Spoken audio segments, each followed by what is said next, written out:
This episode of the Tales of McCock podcast is brought to you by the universe. We live in an abundant and fruitful universe. Enjoy it. My guest today is Dirty Ron Turner. I met Ron Turner 1 year ago when I visited 10th Planet Costa Mesa. I had just returned from Taiwan. I was very unsure about where I was going, where I wanted to live, but I knew I wanted to train, and I knew 10th Planet from listening to so much Joe Rogan Experience podcast. His best friend is Eddie Bravo. Eddie Bravo is the Grand Master of 10th Planet Jiu Jitsu. He's a 3rd degree black belt, all around badass. And 10th Planet, it's one of the few gyms I know that's franchised out in such a way where there's 10th Planet locations in most major cities now in America. And so when I entered Costa Mesa, I was unsure about it, right? I had no idea what to expect. But when I got there, I took a nice class with Ron Turner, and I tried to explain to him, I was like, man, I'm in town for at least a week. I don't know where I'm going to live after that week. I'm going to go down to San Diego. I might end up being there. I'm going to look for a job. I got no idea, man. I can't commit to anything, but here is some money. I don't know how much money I had, but maybe I had $20, and I was like, I can give you this for the week. Is that okay? And he's like, dude, don't pay me at all. That's not really how he talks, but those were his words. That's his sentiment.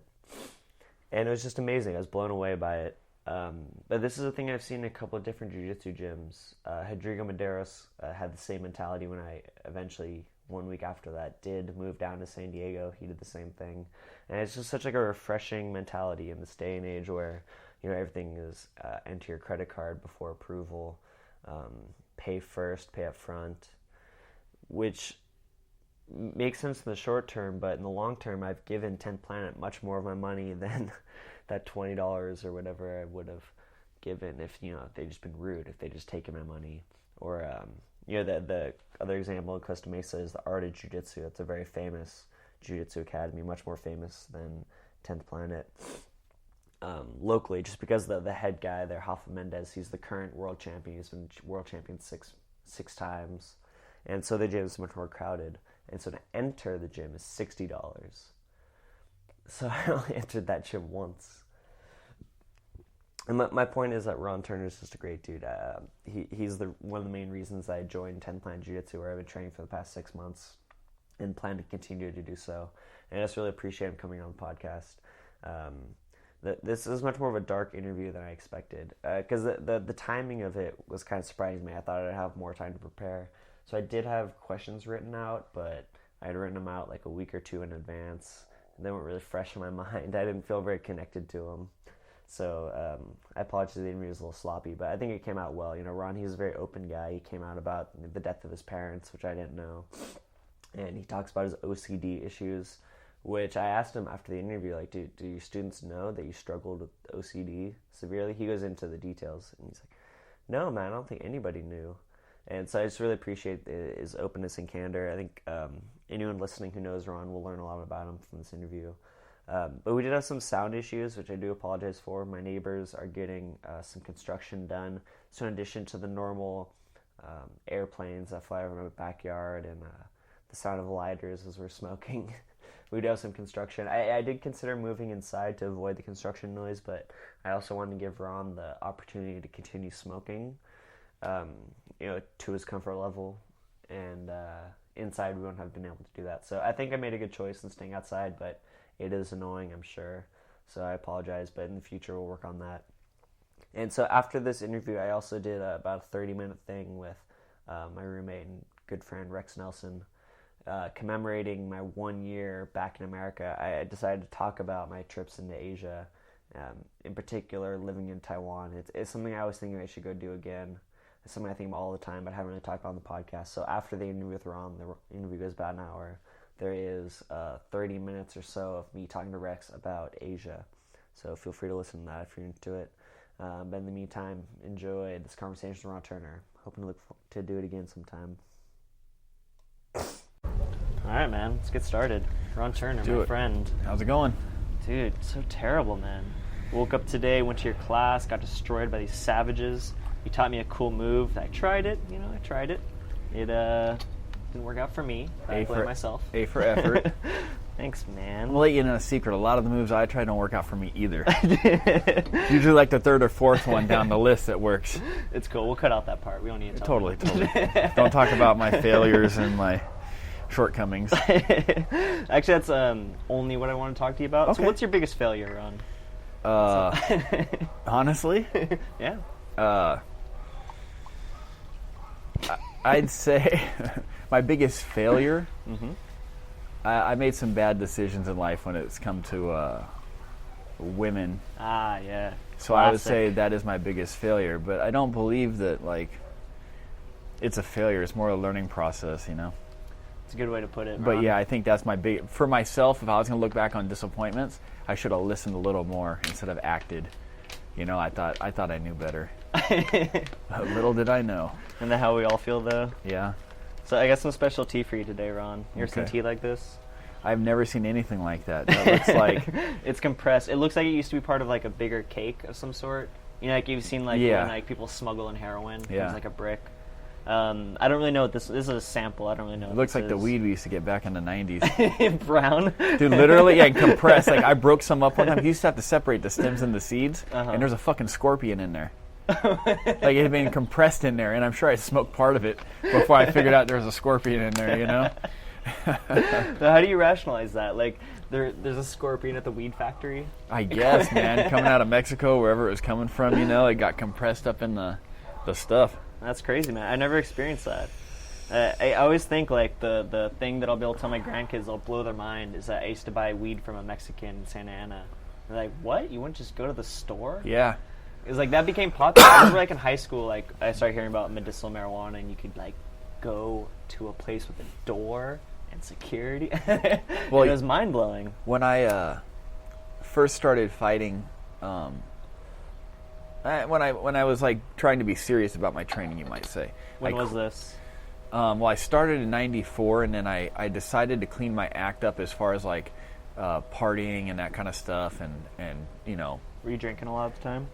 I've never been a huge drinker, but I was drinking. You know, I'd go out with my friends and party. I mean, you know, I was 21, 22, 23, 19, whatever. Yeah. And I didn't really run around with the cleanest group of people. You know, we all did our things. And I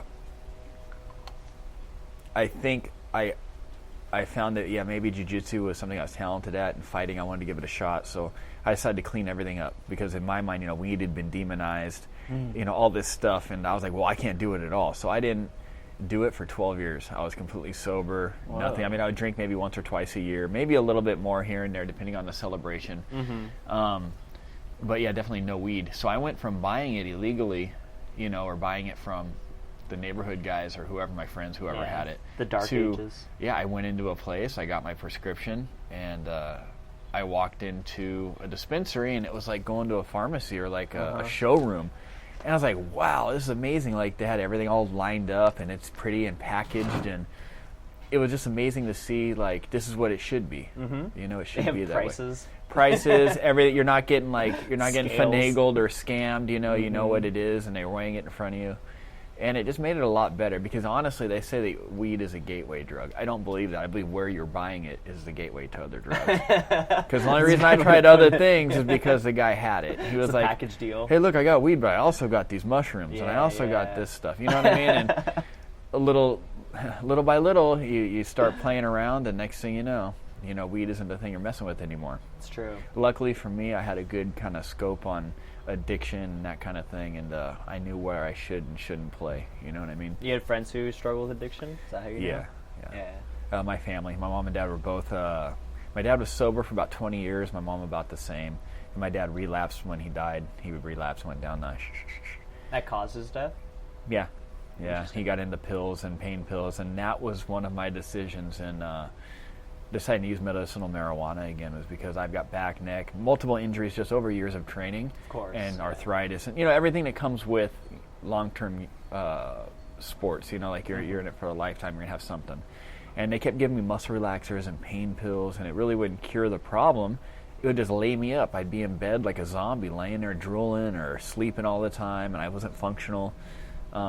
And I told myself I'm not going to do that because I could see myself going down that hill. Like it was real easy to keep doing this. It's a slippery slope. It is. Sure. Yeah. And I told myself if it happens one more time, if my back locks up, I have these muscle spasms, I'm going to give it a try. Because I'd heard so much good, good stuff about marijuana helping you, muscle relief, that kind of stuff, eating it. So it happened one more time. I gave it a shot, and for the first time in years, I slept all the way through the night.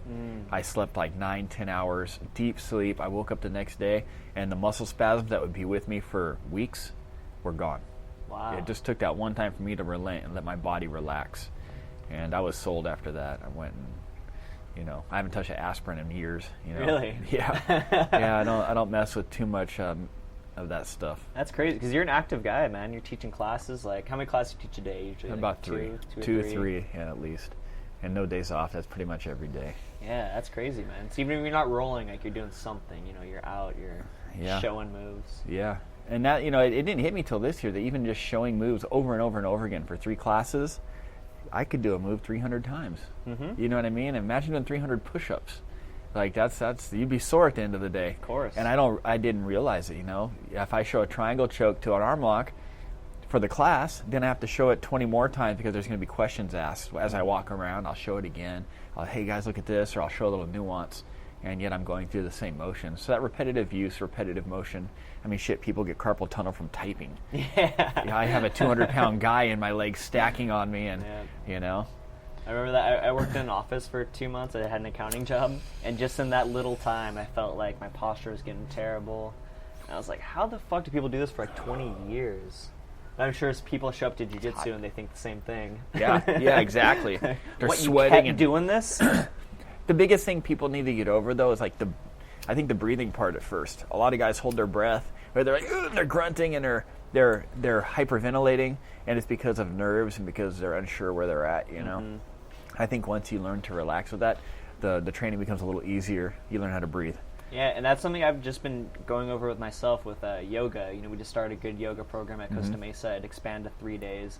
I've been going up to Whittier and studying yoga with Anthony. Yoga Lockdown. Yoga Lockdown, which I love. It's great stuff. And it's really helping, man. Like, he's awesome. He has like a mobile yoga facility. Uh-huh. Yeah, he lives in a van. Yeah. It's great. I was online the other day. I didn't mean to cut you off, but I saw vansomething.com, and it's about like the millennials and stuff like that. These people that are basically doing what a lot of our students are doing, and they're cutting ties with the electric bills and having rent, and they're living in vans. Yeah. And you think, you're a bum, but I don't think that at all. I think it's kind of unique and it's interesting because that money, when you're young, you should be doing things like traveling and taking risks and enjoying life, because later on when you have kids and all this other stuff, your life is no longer yours. It belongs to them too. Right. And you kind of have to sacrifice a lot of that stuff. So when you're young, you're stuck in an apartment, especially in Orange County, you're paying $1,300 a month, $1,500 a month,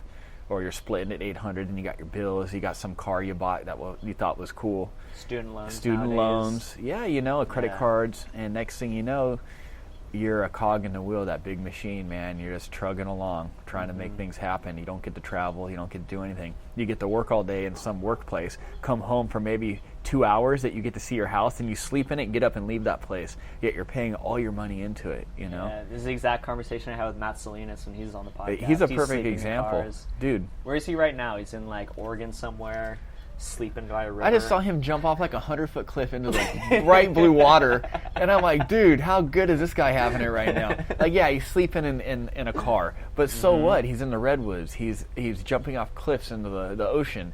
Like the stuff he's getting to experience and see, or the memories are going to stay with him.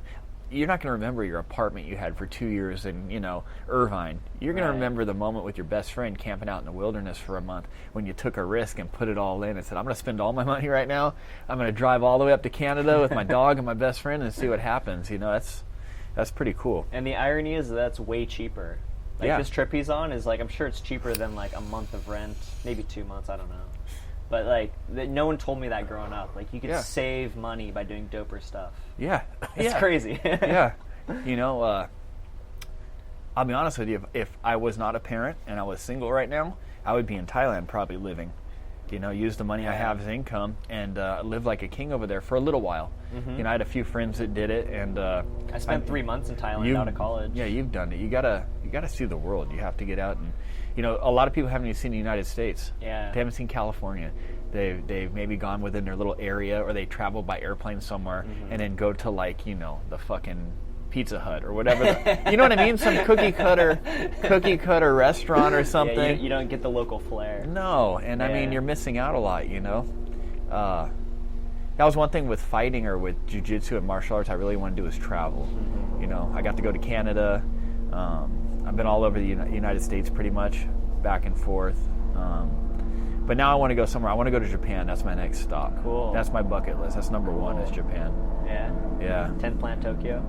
Whatever, man. Doesn't matter where it is. I would like to go train with Sakuraba and go there. Okay. You know, there's a huge language barrier and stuff, but he opened my eyes to jiu-jitsu could be crazy and playful, and fighting doesn't have to be this cookie cutter thing, because he would do like karate chops and axe kicks and flip over the guard and really crazy stuff back then. Successfully, too. Yeah. And people don't know what we're talking about, man. Sakuraba, he was like a legend in Japan. He was like a professional wrestler before that. He fought in a mask, in professional wrestling. Yeah, he did pro wrestling. Brought over to Pride. And, like, against all odds, he started just destroying guys. Like, he beat, how many Gracies? 4? Yeah. Beat 4 Gracies. Yeah. Like, the only man to ever do that. Yeah. And he's silly. Quite he's a few of them with Kimuras, guy. too, which is funny, because that's... He snapped their arms. Yeah. That was the move that beat Elio. Yeah. That's cool, man. Hey, what's in this tea? I got kind of like a good erection right now. Is it coming from the tea? Are you drugging me? It's all things combined, man. It's Okay, good cool. tea. I have these nice shorts I actually on, feel like nice the shirt. scene from Karate Kid 2. You know, Karate Kid 2, where the girl and him, they have the tea ceremony, then the tornado happens.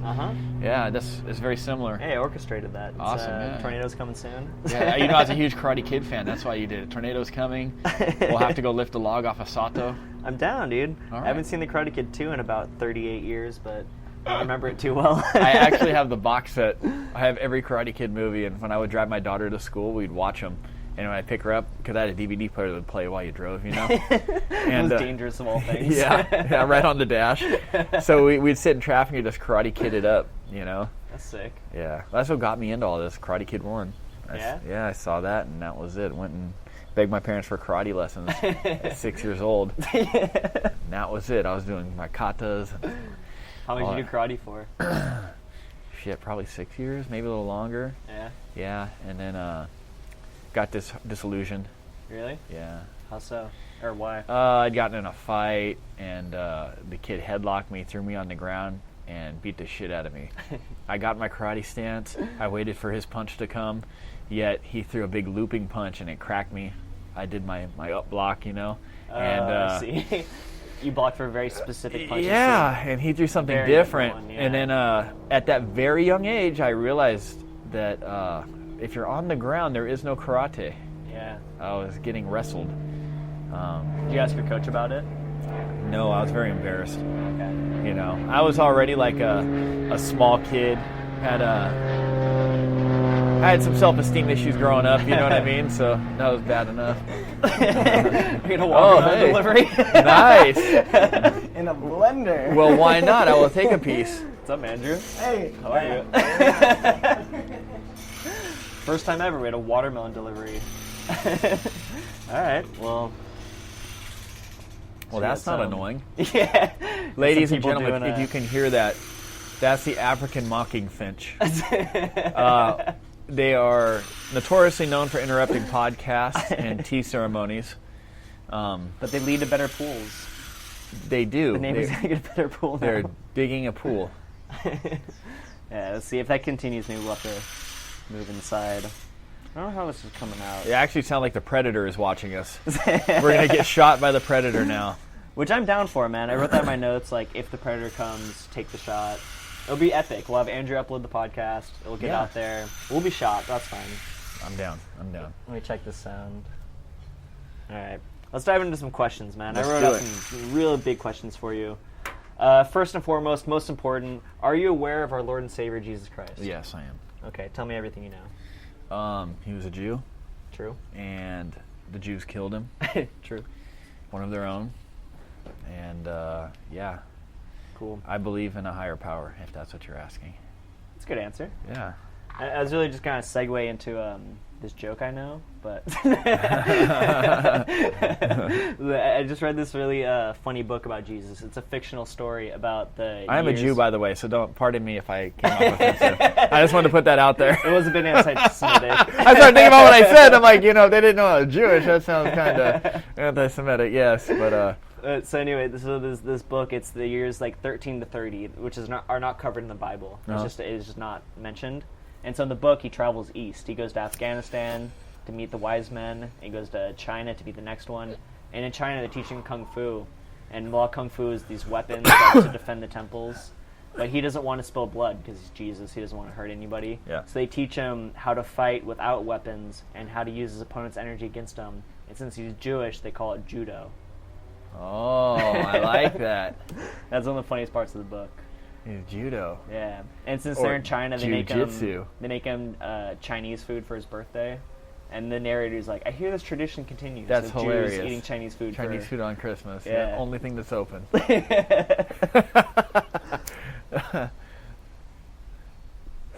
All right, so this higher power you believe in, Ron. Tell me its name. It has all names. Okay. I don't believe that anyone is right. I believe that there's universal energy that's in all of us. We're all built to the same thing, to the tiniest form, tiniest piece. And if you were to go tell a Native American about Jesus and show him Jesus, I don't think that would transfer over well. So I believe it would become Mormonism. Yeah. Isn't that what pretty much, yes. Isn't that what Mormonism is? Yes. Jesus Christ crossed the ocean. I don't believe that. There, no motherfucker found a bunch of plates and this, that, and the other thing. That I don't believe too much in that. But I don't know. I believe that maybe the higher power shows himself to you or herself to you or itself to you in the best way that you could absorb it or handle it, maybe, Okay. Or maybe not at all. Okay. This sounds very close to Taoism. Yeah. Are you familiar with Taoism? Yeah. One thing to my mom, she had a heart attack in the hospital after surgery, and she didn't know she had it, right? And she told me the angels came for her the night before, and they're trying to get her to go, and she said she wasn't ready. And I was like, I straight up told her, Mom, you're fucking on morphine. You're high as fuck. Anyways, they sent her home the next day, right? They pulled the chest tubes out, sent her home, and when she laid down for the first time, she passed away. And she had a heart attack that night in a hospital that no one had seen it when, you know what I mean? Mm-hmm. And when she laid down, that's why she had a heart attack, because her blood overwhelmed her heart that wasn't working at 100%. So that night, the angels did come for her. You know what I mean? She came ready. Yeah, that's why I have angels tattooed on me. It's for my mom, pretty much. Oh, I see, on your arm mom taking my dad to heaven. Okay. But, so it made me start believing in that kind of stuff, Or I already did believe, but start thinking about it a little bit more, And how old were you at the time? I was 19 when she died, yeah. Oh, that's young. Yeah, and then Dad at 21. Oh, wow, that's really young. Okay.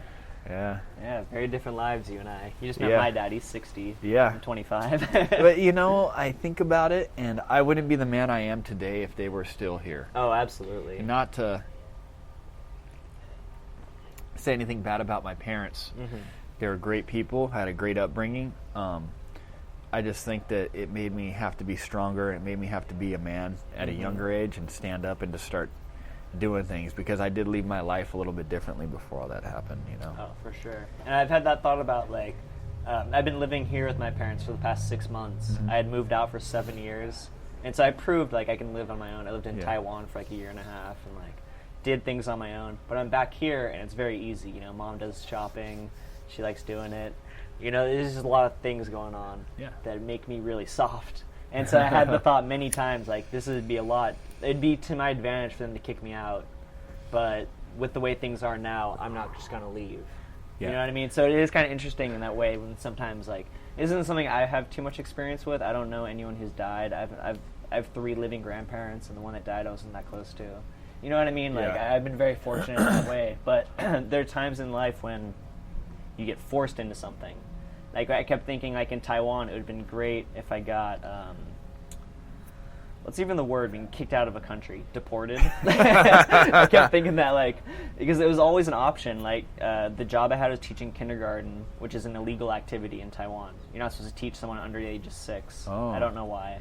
And then the other illegal thing I was doing was stand-up comedy, which, because, it's not taxable or something, some sort of tax reason, you're not allowed to just go up and do open mic stand-up comedy. So I was facing deportation every time I did it, and I was kind of waiting for it. In the same way, I'm kind of waiting for my parents to kick me out. Yeah. It would be cool. It would be the next chapter of the adventure, but it's hard to make that step without that. Yeah, we get comfortable. Purpose. Yeah.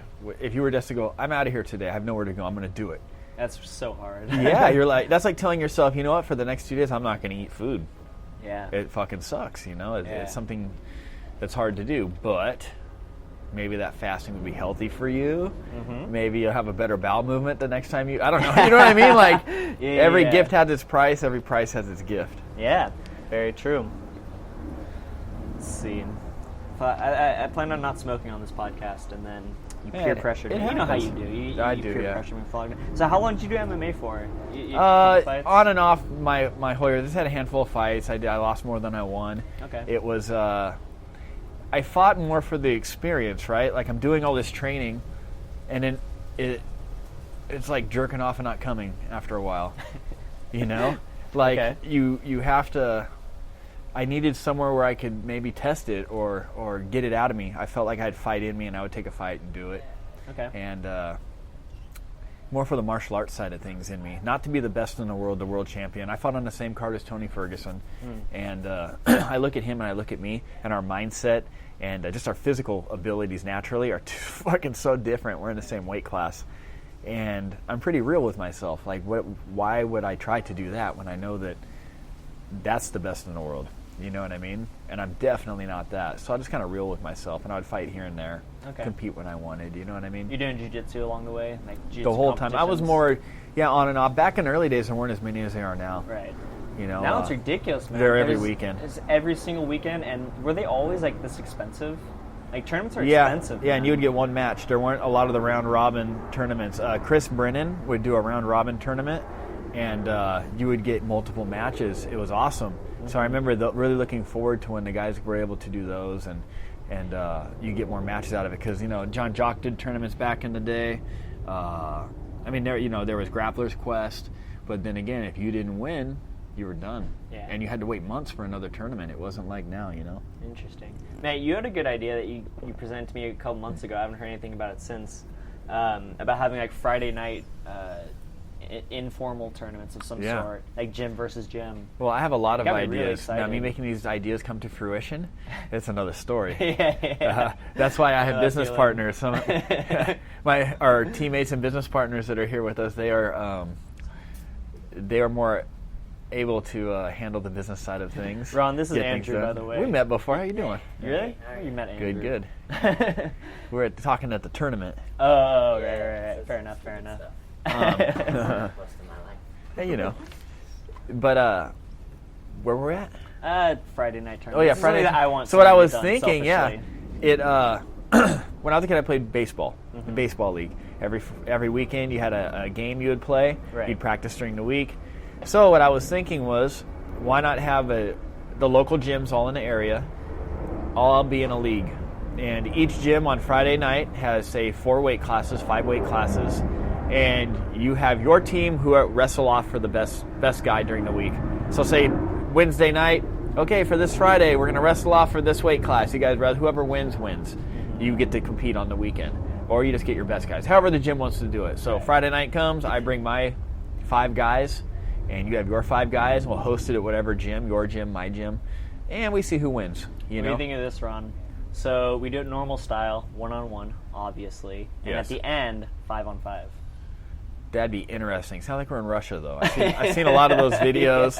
They're like, we're going to take like a multi-level course with round objects, sharp objects, and you guys are going to fight on it. Dude, that's the craziest thing I've seen. I've seen those videos. Yeah. When they're running up slides. It's like a jungle gym, but padded. Well, life means less in other countries. I don't know if you know that. So for them, like, oh, he might get hurt? Oh, no, who cares? He might get hurt. He's alive. Fucking dump him off that thing. He's triangle choke. Drop 3 stories. Yeah, exactly. On his head. I was like, dude, no fucking way could you pay me to do that. There's no way. No way. I'd fall 1/2 level and hurt myself. It's madness, man. Have you seen them? They do MMA in full armor? Yeah. Dude, it's crazy. Judo tossing a night. That's why we're having such a hard time getting this stuff on the up and up everywhere. That's why. That's holding us back. The Russians are holding us back. I'm just kidding. Don't come after me. No, the real problem is that they're white as well. That's true. Really like. That sure just my makes it issue look with real that. redneck. Yeah. I'm gonna jump my truck over a creek over there. You ready? But back to what I was saying. Yeah. So, and you would basically have. So if it's you do a points thing. However got the most submissions, they win. It's sub only, right? And then the next week you go against another school, and you have like Major League Baseball, any other team sport. You go up the ladder, and whoever at the end of the season has the most wins a trophy. They would be the reigning champions. So the next year or next season, you would go and try to defeat the reigning champions. Okay. And kind of do it like that. Make an actual big trophy or some kind of plaque they hang in their gym, something cool, and maybe bring the community together, because I know that a lot of us cross-train or are able to now, but I believe there's still some standoffishness with some other schools and that kind of thing. When in reality, we are all doing the same thing.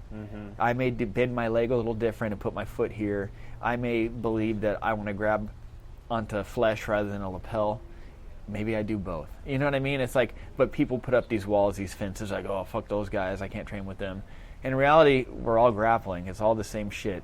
There's some guys at some other gym at a Gracie school right now, and they're chopping the shit together, joking, making, fucking around. Go, you see that move on YouTube? Did you see so-and-so? Doing the same thing we do at every other school.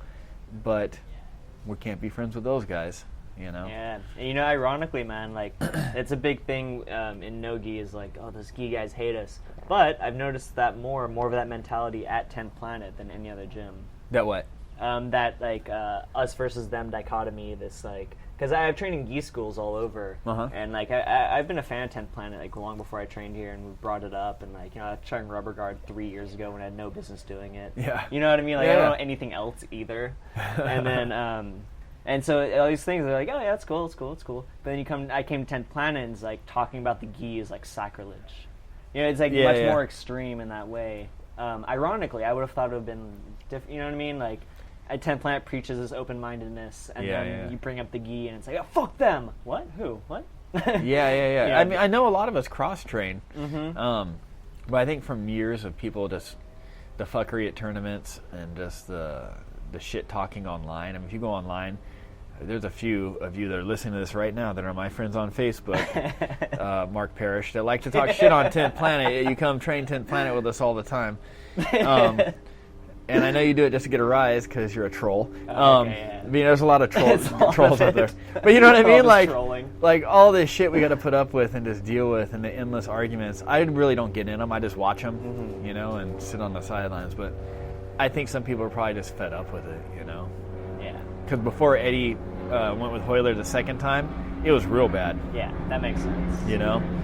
Before I just thought like that match like proves 10th Planet kind of like proved Eddie Bravo's system. Like it does work against the greatest. Yeah. Like you can't say anything bad about Hoyler, but people will try. Yeah, but here's the thing: there's other instructors too that are revolutionary. They get the same backlash. Oh, it doesn't work, my friend. Of course, Elio did that back in the day, that twister. Whatever. You know what I mean? Elio's twisting people.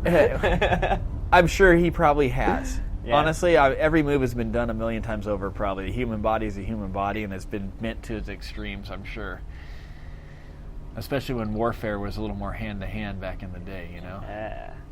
You wish you were alive back then, Ron? Fuck, no. Oh, yeah, we have to saw your leg off. What? Saw my leg off? Do you have antibiotics? No, what the fuck? Or like today in the gym, the guy got a weird, like, his nose was bleeding a lot. Like, what was it? Like, the part down here? The middle septum? I don't know, like the skin between the nostrils. The septum tore? Kind of cut, yeah. It wasn't deep enough for a stitch, though. It would just be a butterfly. I mean, it looked bad, but it wasn't bad. It just bled a lot at first. But my point is, you guys had, like, boxes of, like, things to, like, so you don't have to chop off his head. Back in the day, they'd be like, oh, you're screwed. That little cut, you're dead. Done. Some rat's going to lick on it and gnaw it off in the middle of the night. You're done. Yeah, mat burn. It's a wrap, dude. It's a wrap. Yep, you're done. All right. So gratitude's a good thing to express. We're lucky to be alive. Thank you, Ron. Thank you for this year and time. How old are you now, Ron? I'll be 41 in a month. Yeah? How old do you feel? I'm Peter Pan. Yeah? Yeah, I mean, I hurt and I ache, but I don't think I look my age. I don't think I act my age. I still ride a skateboard. I still joke around with the best of them. Always wearing hats. Yeah. That seems like a young guy thing. I work out every day. I believe being young is a state of mind. I never wanted to try to be that old guy that, fucking, you got your IRA, you know, like, that's not me. I grew up in Southern California playing heavy metal music and skateboarding and just, you know, and I get to wrestle with you guys every day. I mean, my job, literally, I get to dress up in spandex like a superhero. Mm-hmm. I play fight all day long and get to hang out and do fart jokes with my friends. You know what I mean? I am a kid at heart, and I will stay that way. I surround myself with young people, and 41 just happened. I look at it like this. My parents were both dead by this age pretty much. My dad a few years from now. My mom didn't live past this age. Oh, wow. So for me, I look at them and how what they were at this point in life, and I'm just trying to live life and be happy and enjoy things and, you know, be me. Fuck, I get to do jiu-jitsu every day. It's awesome, you know? I'm very grateful. I don't make the most money in the world, but I make enough money to be comfortable, and I get to do what I love.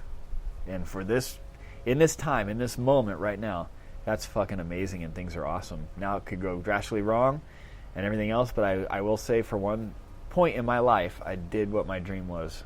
You know, I made a living at it, and I am enjoying it. How long have you been able to do this, like full-time jiu-jitsu? I've always done it full-time. But you mean without another job? Yeah. Without like other... About 9 months. Oh, wow. It's new. Yeah. I was always lucky for me, man. Came in at the right time. Well, I had the same schedule. Yeah? I would just be working at night until 5 in the morning. Ooh. Yeah. How was that? It was hard. Got a good caffeine addiction off of it. I was drinking Rock Stars and Red Bulls like it was there was no end. But I was able to pay my bills, and we were able to keep the money in the school. And then once everything was ready to go, we were all able to kind of like take a step back, and I was able to quit the job and just do this, you know. That's cool, man. You notice your teaching style changed at all? Yeah, I can be a little more enthusiastic. I'm rested. I can approach each day with just that on my mind, as opposed to, shit, I'm going to have to work all night tonight. I'm exhausted.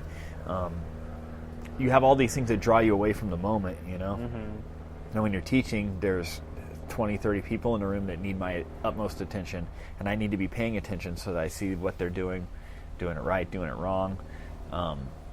And I think with work, I'd be there like, fuck, my back hurts, I have to stand all night, I'd be pouring drinks, I hope that douchebag isn't in there tonight. You know what I mean? Like all these million things, yeah. You know what I mean? And all of a sudden you're no longer in the room with the students, you're in your head at work when you're not even there, you know? And at the end of the night, you're hurting so bad, and you get in at work. While I'm working, I'm thinking, fuck, I got to get up in the morning and teach.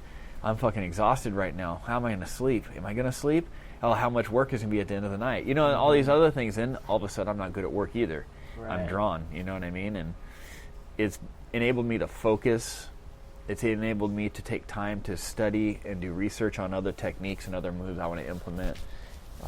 Maybe a teaching plan. It enabled me to go to tournaments and be aware and 100% rested and comfortable, as opposed to working the night before, getting 1 hour sleep, going to a tournament. 1 hour? Literally 1 hour. Jesus and then Christ, listen, I would do a tournament all day, go right to work all night long, off an hour sleep the night before, and then do it again the next day because there'd be another tournament or a fight. I don't know how. I mean, I was pretty heavily marijuana medicated most of the time, but... Seems like it wouldn't help at all. No, I'm a doer. Like, when I get stoned, I don't get, like, I'm going to lay around. I do everything. Okay. But it was hard, man. I mean, but you got to do what you got to do. Yeah.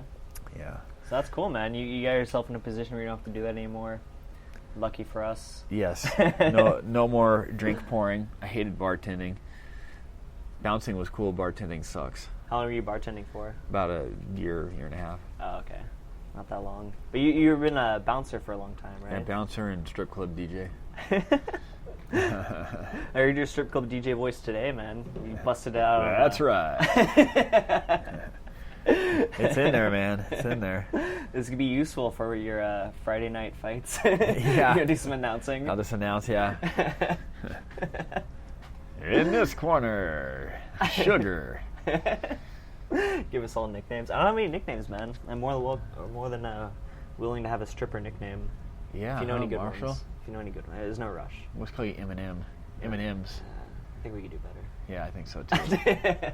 Sex Machine, I use that one a lot. Sex Machine? Yeah, that's just a hot name. Think about it. Here comes applies, Sex Machine. Applies to everybody. Yeah, they would just be that question. They'd be like, oh, is he? Yeah, exactly. You know? It's very rare that you know someone well enough to be like, well, actually, he's not. Yeah, I don't think I know anyone that well. Yeah. You can put out like the most weird motherfucker out there, right? And you call him Sex Machine, and some girls can be like, Is he? Is he? Yeah. Interesting. He must.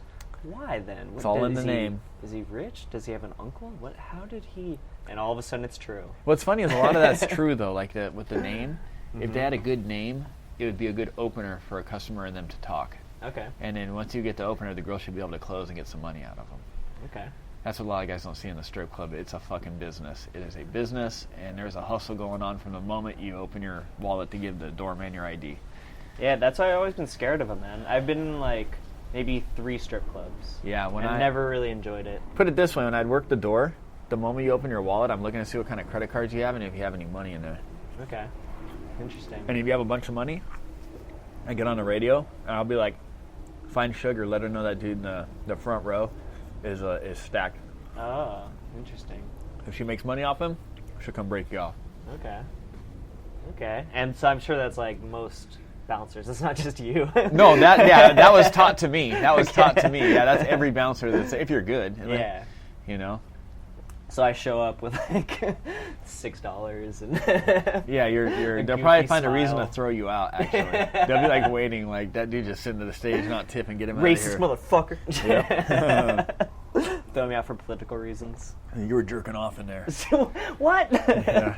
All right, well, talking me into not going back to strip because I went to a bachelor party recently, man, and we got strippers in the hotel room, and even that was terrible. Well, those are called hookers, dude. There's no strippers that go to rooms. Those are hookers. No, we're just dancers. You're fucking lying. Okay, so if they're hookers, then we only got the appetizer. I guess we didn't. We didn't make it rain enough. Yeah, you gotta pull out the money for that one. I didn't spend any money. I was the only one. Smart man. Smart man. I was like, yeah, you can stick that candle in your pussy if you want. Yeah. Paid my ex-wife $100,000. That was enough. Yeah. Yeah. $100,000's a nice amount of money. How long did that take to pay? $100,000. A long time. Yeah. Just this year, I have paid it off, and now I am comfortable. 9 months ago, I got paid off. Yeah, don't marry a stripper. Yep, 9 months ago. Don't marry strippers. Noted. I will continue not meeting and or marrying strippers. Good. Sounds like I'm on the right path. Yeah. Okay. What are these big questions I got for you? I don't even know what this means, man. I'm so bad at writing. That looks like a bird and a dragon. Yeah, I don't know if birds and dragons got along. I don't know. Sorry. Birds are dragons. How about that? Very possible. How about that? All right. So Casey Halstead. When did you meet him? I met Casey Halstead years ago at De La O Jiu Jitsu. What's the name of it? De La O Jiu Jitsu. De La O? Yeah, that's where I got my first black belt in the gi from John De La O.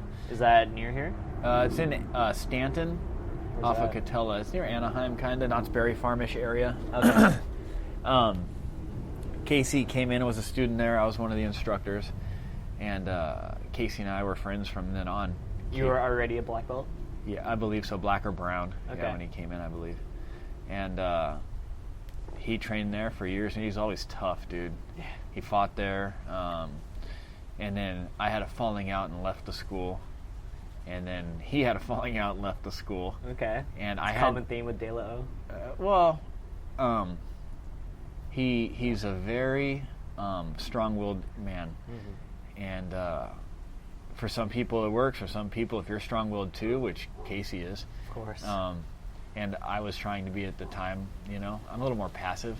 But, we butt heads. And it's his way or the highway pretty much. And he has every right to be that way. So we left.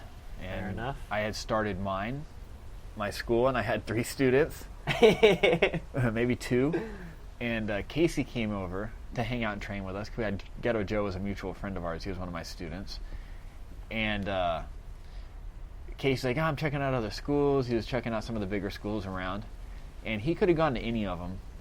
But for some reason, he decided to stick around at Subtech with me. And it honestly, it's like, I've never said it to him, but it was motivating to me and like touching, because he could have gone to any school. And I had this little ass school with like fucking 10 feet of mat and, you know, a big octagon thing in the middle that was too small and weights and, you know what I mean? It was not the ideal training facility, but it was what it was, and it was a start. And Casey stuck with me. Then he ended up being my partner, dude. You know, and we got things up and running, got it going. That's Without him, I wouldn't have accomplished what we've accomplished, because, like I said, I'm not the best businessman. I'm very creative, artistic. I love teaching, but Casey really brought to the table like, this is how we should do it and why. And made it functional, you might say. You know what I mean? Back in the day, I'm like, oh, you're going to train this month? Yeah, coach, I don't have all the money. Okay, whatever, just give me what you got. And you know what I mean? I was too nice. Yeah. And that kind of thing. And Casey really brought a good, strong business sense to the... take their money. Yeah. Yeah.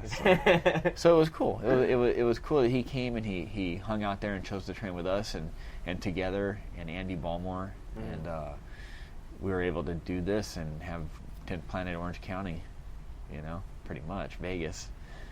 So how long have you been with 10th Planet? 4 or 5 years? Okay. 4 years? Yeah, I think. Do the Nice. math. Yeah, me and Casey, same time. But I was already doing 10th Planet before that. Like, I was a closet 10th Planet guy at De La O, because I had coached against Eddie, and his guys beat my guys. And it happened a couple times to where I had no answer to the rubber guard. I mean, I don't think anybody did back in the day. And I started investigating. I had some VHS tape that had Eddie's matches on it. I remember someone had given it to me. I don't know if it was one of the guys from Tap Out or someone gave it to me. And I remember I watched it. Like a spy. Yeah, someone just had like, it was like his tournament footage. And then I got another one he did that was like a fake MTV Cribs and had more of his footage on it and stuff like that. And I started watching it, playing around with it, and I bought his first book, like Jiu Jitsu Unleashed. And it was like this little book. And I started working a rubber guard. And all of a sudden I wasn't getting hit as much in MMA. I'd be training and I'd be working, you know, just mission control to New York, you know. Most basic of rubber guard. Yeah, that's all I did. I would do basic path, and I wasn't getting hit. I'd leave class, I'd have a clean nose, no bloody nose, no fat lips, and I was just able to clinch and control, because a lot of my teammates were better wrestlers than me, and I got taken down a lot. So I'd be playing off my back, and the rubber guard just seemed to work.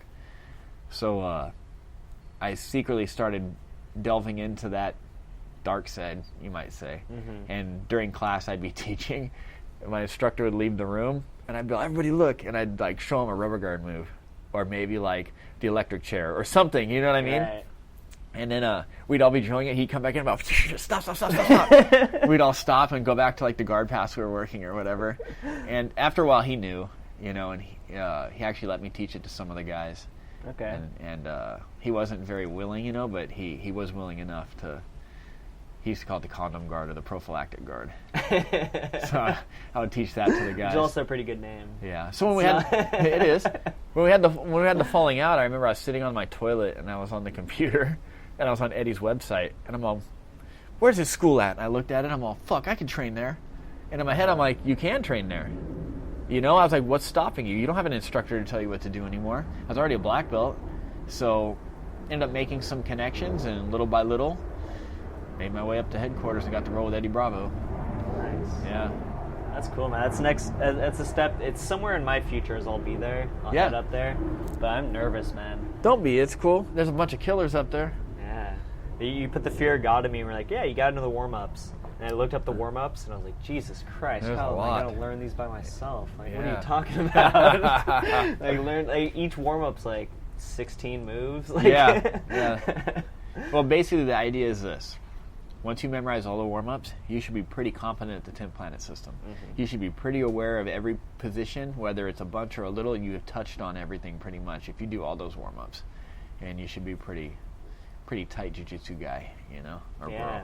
Yeah, I really like them, man. Just since I've been doing them like 3 weeks or so. Like you told me to do them, and then Casey told me I had to learn them. Yeah. And so the combination of that like put me on like I didn't sleep for weeks, Ron. Yeah, I know. Hey, you feel my pain, man. I watch so much jiu-jitsu videos, it's retarded. And I'm not like, do? Oh yeah. I mean, I have to. Like this whole leg lock game, you have to study. You have to study it. And I'm not one to go and jump ahead. I want to make sure I get something dialed in and mastered, and then move ahead and dial in and master the next piece. I'd rather have one nuclear bomb than a bunch of switchblade knives. Yeah, that's something I keep, that you told me, that I keep writing down. It's come up in my notebook like a bunch of times. It's something about like a well-rounded fighter is a mediocre fighter. Something along those lines. Does that sound like something you'd say? Yeah, there's a lot of MMA schools out there. And when I hear MMA school, I train at such and such MMA. Cool, that's great. But I believe you're a master of none. Mm-hmm. You know, you're kind of okay at kicking, okay at striking, you're okay at wrestling, you're okay at jiu-jitsu, and you're dangerous probably, right? But why not be a motherfucking murderer at one of them? You know what I mean? Right. Like, you know, if you go to the ground with like, say, Nate Diaz, you better fucking learn to swim, dude. That fool's going to submit you. It's just a matter of time. You know?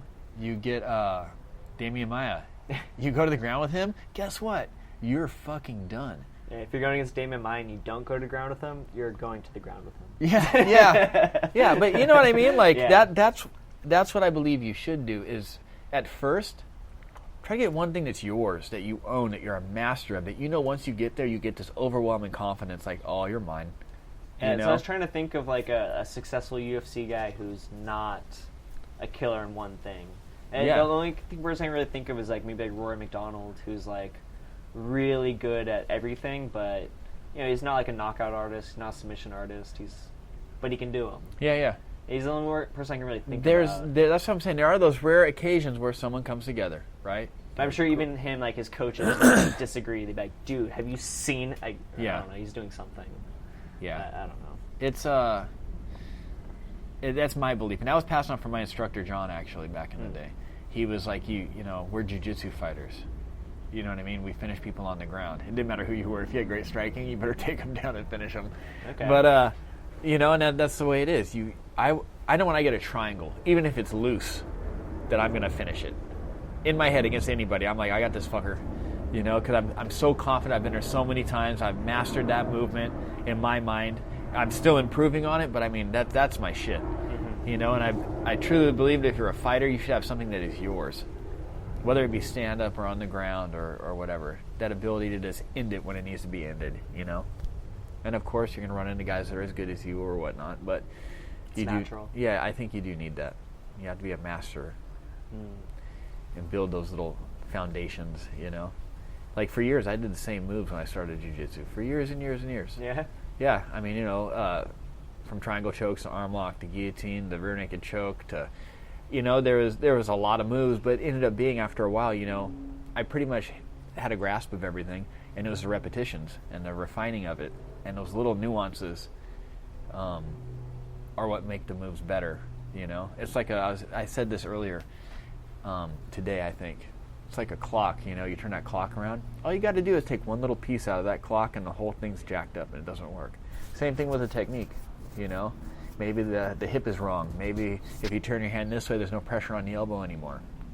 You know, all these little things, the little microscopic movements that you realize in a heartbeat, in an instant. That's what's important, you know. Because, like, you could be aware, if I turn my hand this way, but what about just doing these little movements automatically without thinking of them? Yeah, that's the goal. That's like that secret jiu-jitsu that you can't really teach, is that touch sensitivity. It's knowing when something's there or when it's not. I think about how I feel now when I roll, and a guy like Jean-Jacques, who's got like double the time I do, you know, or how he must feel when he rolls. I see him roll with people that are really good, and he'll just, it's like effortless, right? And like a guy like Hickson Gracie, you know, what is their sensitivity like? What are they feeling, and how are they responding in their head? It's such a high level, you know, of movement. It's pretty amazing. Yeah, it appears there's nothing going on in their head. Yeah, but you know, in reality, there's probably like a checklist that just went off like instantaneously that he didn't even think of, that his body is just aware of. You know, it's like when you're coding, they say, I don't know how deep into coding this is, like, but basically it's all if-and statements. If he does this, then this. If you do this, then this. If the foot's here, then move it. If it's not there, then you're seeing the pass. If and it's just that you grow through. And I'd say these guys are just doing 1,000 of them at once. Yeah. If his hand's like this, if his grip is loose, if his fingers are. It's almost like taking a stack of index cards that have information on them and just like flipping through them as fast as you can. If not faster, their head is just done. Yeah. Like when you pull out your iPhone right now and it does something, as opposed to like if you went back to the 60s and those clunky ass computers. Yeah. Like try Googling in the 60s. Yeah, that's that's what I'm trying to do against these guys. You're Googling in the 60s. Damn it, this footlock's like Googling in the 60s. It's all right, I'll just triangle choke Jean-Jacques Machado real fast. Yeah, man. That's what's crazy is, even science fiction movies didn't get the iPhones right. Oh, yeah, there's no way. Captain Kirk was pushing on a fucking walkie-talkie on his chest. Like, no visual readout, nothing. You know what I mean? It's like, hello, hey. You mean I can look at this thing and see his picture? Yeah. No one even thought of that. Even on Star Wars. Well, Star Wars happened a long time ago, actually. And was it far away or close by? The galaxy? Far away. Yeah? Galaxy far, far away. Okay. Oh, that explains it. Yeah. Yep. You're a bit of a Star Wars buff, eh? I try. Yeah? Yeah, since I was little. Yeah? You looking forward to the new ones? Yes, yeah? I am. As long as they're not done by George Lucas. Yeah. Did he do episodes like 1, 2, and 3? Yeah, George Lucas? he did all of them, but except for the newest one. Right. And I just think he went off in a kind of strange way with those. And I like what they're doing now, where it being darker and a little more adult. The last one was awesome. Dude, I really enjoyed it. Yeah, I only saw it once though. I tried talking to my roommate about it. He's like really into Star Wars, and he just like laughed me with knowledge like immediately. Really? Like, who are you talking about? Like what? Okay. Oh, that's the main dude. Okay. Like right now, I couldn't tell you the name of the black dude in Star Wars. Yeah, I saw it. The main guy. I saw it twice. The main guy? Yeah, what's that guy's name? It's Finn. Finn. Okay, that's easy to remember. And then, but he was telling me that there's new Star Wars every year now. Is that true? Yeah, the next one that's coming out is before the Death Star blew up. The next one coming out is like a separate from all those altogether. What the fuck? It's about the people stealing the plans that Princess Leia smuggles to have the Death Star blown up. I see. Remember Obi-Wan, You're My Only Hope? Mm-hmm. Those plans that she put in R2-D2 is what these people are stealing, so it's before all of this. So Darth Vader is going to be in it. This is going deep. It is. It is. So this is between 3 and 4. It's like 3.5. Episode 3.5. Kinda, yeah. After episode, what was the last one? 7? 7. Yeah, it's all fucked up, dude. Yeah. It's all jacked up. Instead of going to 8, they're dividing by 2. What gets me too is that like these older ones have way better spaceships than the newer ones. Supposedly, you know what I mean? Like the technology's better. I'm like, wait a second, did they just fucking? How'd they do this? That loses me about Star Wars, the intricacy. And X-Men the same. I used to be in the X-Men. Yeah. And all of a sudden they're splitting universes. Yeah. What the fuck, dude? Yeah, you know that, who was it? G.I. Joe, Hasbro has its own universe now. You know how Marvel has theirs? So all these toy companies are doing exactly what Transformers did, or what, you know what I mean? And they're branding their set of toys. Like, I heard they're going to come out with, there were these cars when I was a kid, and they had like little aliens in one, and you could put different parts on the cars. They were interchangeable, make these monster cars as a cartoon. Okay. Wheeled Warriors, they're coming out with Wheeled Warriors or TV show or movie or whatever. So like Hasbro, who did Scooby-Doo? Hanna-Barbera? I don't know. And they did all these other cartoons. They're coming out their own brand. So movie industry's getting kind of crazy right now. I'm taking it the other way, man. I've talked on this podcast before about all these independent movies I see at UCI. Oh, yeah. I've just been going complete, like, I don't want to see another Marvel movie. Like, I'm done. You're done with all the... I'm done, dude. I checked out at Captain America 1. I was like, why am I know how this ends. I'm done.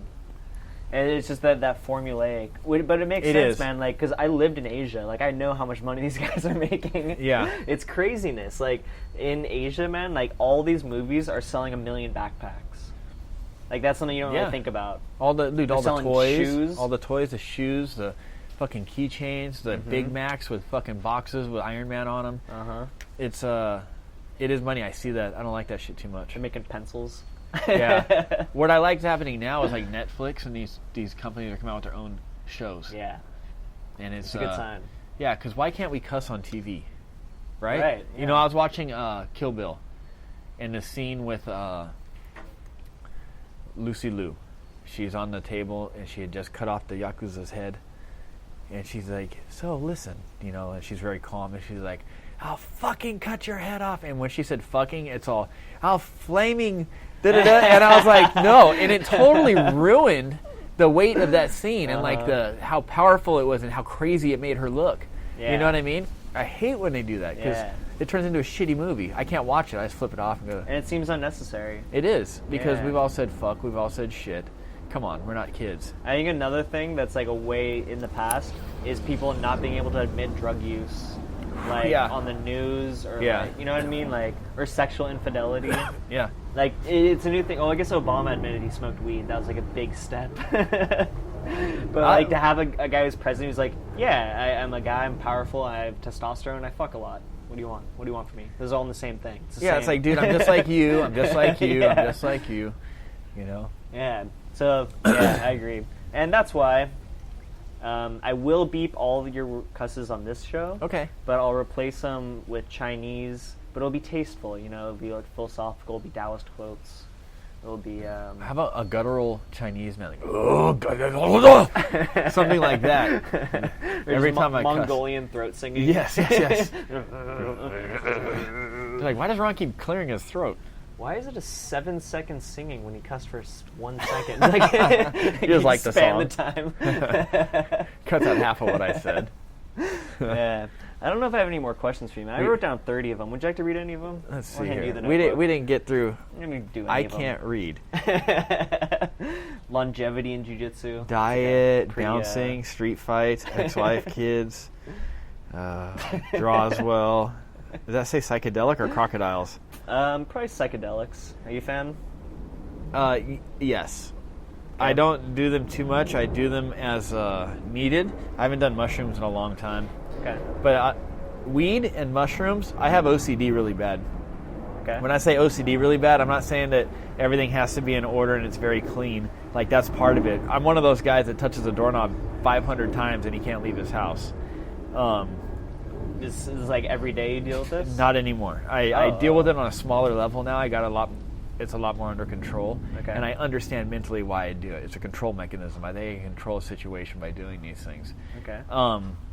But through weed and psychedelics, for the first time in my life when I did mushrooms and when I smoked weed, I stopped thinking the thoughts that were in my head that were making me do these compulsive behavior.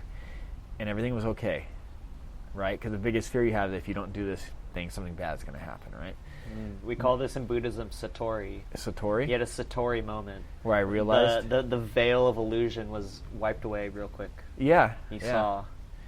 And I think without it, it would be horrible. When I was younger, dude, for everybody in the world to know, there were times I get in and out of bed probably 500 times. Literally standing up. I'd be stripped and drenched in sweat. Same with the bathtub or a shower. Huh. Like it was very hard growing up being a kid. I went through it a lot. It was because my mom was sick and there was a lot of shit going on. I saw. Right. But stuff you couldn't control. Yeah, but see, through these habits, it felt like a sense of control, right? Interesting. Yeah. So when I did the psychedelics, you have that moment where you get real deep within yourself. Mm-hmm. And I kind of realized, well, hey, I'm not doing that shit right now, and everything's okay. And, it took some time, a couple more times and everything like that, but then it became to where it was manageable. You know what I mean? And crazy, you can learn the lesson but not apply it. Yeah. Like almost always, right? Yeah. Like, which I guess is what jiu-jitsu is. You show us how to do the move perfectly, and no one's going to do it perfectly. Yeah, it takes time. Same thing with psychedelics. They'll come in and tell you, like, no, you don't have to get out of bed 500 times. Yeah. But you still might, Yeah. Yeah. And that's just kind of the way it goes, right? That's the natural process of it. So how old were you when you realized this? When you had that mushroom trip? And I was probably in my 20s when that happened. Okay. I'd gotten control over it younger, but it was still prevalent. I just hid it from people pretty good. Uh-huh. But yeah, when I'd tripped a few times and it just made sense, like I just realized, and smoking too. Smoking weed is really what was enabling me to see everything's okay if you don't do that stuff. Interesting. Yeah. Do you think that helped you out with like weightlifting or something? Like you can lift a weight a lot. Have to lift more? Yeah, something like that. Like you just do more reps. No, I do think that's why I was drawn to jiu-jitsu. Really? Because while I was training, you can't think of anything else. True. I can't do some little nuance or habit because if I move my hand, he'll get control of my collar. Or, you know what I mean? Like, there's so much going on. You have to be in the moment with jiu-jitsu. Can't be picking your nose. I mean, that's why I like it. I believe in jiu-jitsu. My dojo is like a zombie safe house. All the shit that goes on in the world is out those doors. Whether it's your bills, your wife, your kid, fucked up job. But once you walk through those doors, you have to do jiu-jitsu. You have to focus on the movements. You have to roll with the other people. You're in a constant battle, right? Whether you're trying to learn or whether you're rolling and actually rolling. All those problems you have, you're not thinking of them. You're thinking of, fuck, he's got my back. I got to counter this, grab the hand, got to get to the other side, out of the bucket, scrape him off, got to move. Oh, he's mounted me. You know what I mean? You're in the moment.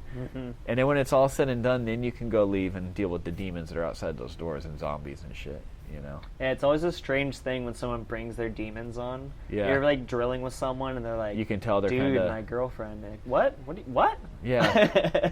Yeah, that sucks, dude. Yeah, get back to jiu-jitsu. Yeah. Which, like, sounds rude, right, to someone who doesn't do jiu-jitsu. Yeah. But I honestly believe, man, like, that is the best thing for them. Because, or else you could say, like, all right, let's meditate, like, focus on your breath. And they're like, what? What? Or you could say, okay, let's do some stretching. Let's stand on one foot, and your girlfriend problem will go away. Yeah. Or you'll fall over. Well, it's all about... I was listening to... that on Joe Rogan, he had this guy on there. He's a kickboxing commentator. He's Irish, but he's also a sports therapist. Vinny Sherman, yeah. And he was talking about when you're nervous, instead of focusing on whatever you're focusing on, like say you're in a tournament and you're about to go wrestle this person in front of you, and you're looking at him and you're like, fuck, they're going to take me down. He's so big, he's buff. Start focusing on everything around them, too. Look at the crowd. Look at the mat, look at the venue, because all of a sudden now you're having to recognize these things, and instead of you thinking death, you're like, oh, that guy has a blue shirt over there, they got hot dogs over there, you know what I mean? And all of a sudden you're taking that away a little bit, you know what I mean? Yeah, that's the image that Aldous Huxley used in Doors of Perception, that famous psychedelic book. He's talking about how, like, the human attentiveness, like, on the savannah, you can't be looking at everything. Right, you have to be focused and worried about one thing at a time. You can't be running from a tiger and look at flowers. And so we have that like a sink faucet on a very low setting. It's just dripping a little bit, and psychedelics open up that faucet and let it all flood in. And then you're not just thinking about how annoying the machines are on the podcast. Yeah. You're also like, like, whoa, these fucking flowers, no way. Yeah. Which is why, like, have you ever hiked in a group of like half people tripping, half people sober? You don't go anywhere because the people on mushrooms are like, Jesus Christ, this rock! Yeah. And they're like, yeah, I don't know, I wasn't thinking about that. I went to Hawaii when I was younger, and we all took mushrooms on this trip. It was a bunch of bartenders and stuff I got to go with, and one of my best friends at the time. We went, we ate the mushrooms, and the guy that took us was from there, right? We just happened to run into him, and he made us leave our shoes behind. We did it barefoot, and what that did is it made us all take the walk a little slower. When you had to kind of look where you were going to step, so it made you pay attention more to everything, you know what I mean? And it worked out pretty good, you know? Like, you can't just truck through because you got shoes on. You have to, like, oh, I'm going to step over here on this rock and over here. Now, I will say this, a couple hours into it, I was plastered on a bunch of jagged rocks, like Twister, like 1 foot over here, one hand over here. Every time I'd breathe in, everything was crystal clear. When I'd breathe out, it would go all blurry and fucked up. It took me like 30 minutes to traverse these rocks to this waterfall. I probably could have died, like literally. I was shaking, you know, I felt like Spider-Man with muscle fatigue kicking in. Somehow I made it. That's cool, man. And so that slowing down process, that taking and looking around, that's called mindfulness in Buddhism. That's what they call it. And the whole point is that if you do that with everything, it gets better. You know what I mean? That's why, like, this tea ceremony, the tea that I'm making you, it's a little complicated, right? There's some steps involved, and that's to make you pay attention. I can't just be sitting here, like, thinking, like, oh, I'm blowing this podcast, these machines are going off, Jesus Christ, and then make a cup of tea. Yeah. You know what I mean? It doesn't really work that way. Same way if you're rolling a joint, you can't be, like, dancing or, like... Yeah. You know what I mean? You gotta focus right there. Yeah, you get something... can't be, like, looking at the sitcom or whatever bullshit thing that, like, takes half your attention away. You can't be rolling a joint on jagged rocks. Because both those things require mindfulness. And the mind only has so much attention to put in places. Yeah. You know what I mean. You know. 100%. My mind right now is that the predator over there is making a lot of noise. Yeah, it's really annoying. I apologize to people listening. I wish there was like a way I could take that out. I don't know. Street fights, jiu-jitsu books. What's this say here? Netflix. No, I'm not going to watch Netflix with you. You can ask over and over again. Only leaves the one thing. Yeah, the thing is, like, that notebook, it's not all about you. Those are That's me. That's my ego. Yeah. I write all my jokes in that book as well. I've been in a lot of street fights. Whoa, there's a picture of a penis. There's not. I'm kidding everybody. There's not. I mean, not on that page. Yeah. Yeah, I've been in a lot of street fights. Had some weapons pulled on me. Been hit with bottles. I got shot at when I was younger by a shotgun. Actually hit the truck. Jesus. The truck that you were driving? Yeah. Yeah, don't honk at gangbangers. Just so everybody knows. Yeah, I know. They were swerving. I thought they were drunk, so I honked so they'd wake up. And then they pulled up next to me, and they gave us some dirty looks, and they slowed way down, and we pulled up to the light. And next thing I know, there's fire coming out the end of the shotgun. Oh, shit. Yeah. I saw it, and I let my foot off the brake right at the last second, and we started rolling. And it hit right in front of the passenger rearview mirror. So I think if I didn't hit it, if I didn't let go of the brake, I think it probably would have sprayed us. Jesus Christ, man. Whatever. And that was like around here? That was in Bakersfield. County? Bakersfield? Yeah, did high school and some college in Bakersfield. Okay. Yeah. Damn, dude. California's hotspot. Different lives we've led, Ron. Yeah. Have you ever owned a gun? I grew up with them. My dad always had guns in the house. He would open a cupboard, and there would be a pistol there. Yeah? Literally, on my couch. Like in the same spot or in different places? Same spot. Okay. But literally every room there was multiple guns you can get to. And my brother and I, my mom, everybody knew how to shoot real well. Okay. But I don't own one now. Your dad, was he hunting at all, or just all? He would hunt. He was a gun collector. He was a doctor, but he had a big gun collection. Okay. And he used to like going hunting every now and then, go to the gun range. Yeah, whatever. I just grew up with that, that kind of... Yeah, Southern style. So I guess. I think of that. Yeah? Is that my dad, he was born in Mississippi. His whole family's still down there. And so I'm with them. That's the only place I see houses like that. Yeah. Like last time I was in Louisiana, we're hanging out with my cousins. I don't really know them that well. And there's kind of an awkward moment in conversation where, like, me and you maybe be like, you guys want to smoke weed? Or, something like that. You guys want to do some jiu-jitsu? Like, should we just start shooting? Like, yeah, let's start shooting, yeah. All right, I'll get the beer, let's go. And we just all got shotguns and, like... we went out and did it, huh? Yeah, like, just, that's one thing we could do. Yeah, let's go do that. Yeah, I don't have a problem with people having guns. I just, it's, I don't have one. I have samurai swords and shit like that. Do you? Yeah. How many swords do you have? I got a samurai sword, and I have a bunch of knives. Okay. I have this death knife that, like, it's bad. It's bad. Yeah. Yeah. Okay. You hide them in cupboards like your dad? No, it's right next to the bed. Okay. Yeah, if you come in, you're getting chopped up. It's like this. You come in my house, you probably, and I live, and you don't, you're going to live, but you'll be fucked up. Okay. Probably like a jiu-jitsu clinic. Noted. Yeah. Not you personally. I'd probably like, Marshall, what are you doing here? Anybody listening? Yeah. Have you had someone break into your house? I had this big, like, night chest in front of my bedroom window. And one night I was asleep, and I heard, boom! And, like, this dude tried to open a window and jump through, but he jumped into the big 500-pound fucking night chest thing. So I ran out and chased him, but he got away. Whoa. Yeah. That's crazy, bro. Yeah. That's why I live in safe places like Taiwan. See how I live there right now? Yeah, totally. I live in Santa Ana. Not very safe. There's worse places, Ron. This is true. So we've been talking for about an hour, Ron. Okay. I'm running out of steam a little bit. You got my notebook. Where did I meet Carlos? First impressions. I'm kidding. This is Casey. Carlos. Yeah, when did you meet Carlos? What was your first impression of Casey? Did he have a beard back then? No. He's a nice beard. Or no, he's a nice mustache now. Casey has always been a hard-working, like, stand-up dude. Yeah. Like, what you see is what you get, yeah. If he says he's going to be there at 10, he's there at 9:45. Yeah, I mean, you what you see is what you get. Casey's been Casey since the jump.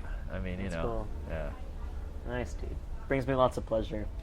I want to thank you for being here today, Ron. You're a great welcome. guest. Thank I love you for the with all tea. my heart. Oh, tea ran out. I wish maybe we could have gone longer in the podcast if I'd gotten some water. But god damn it, Ron, you're so entertaining I couldn't leave. It happens. I wanted to walk away and I couldn't. I have dance lessons in a second anyways. No, not really. I have zero rhythm. Zero. It's a good way to get some, man. Get you on a capoeira. We'll do some of that. Yeah, I pop lock. Do you? I'm bringing back the fucking 80s b-boy style. Okay. Just going to pop lock.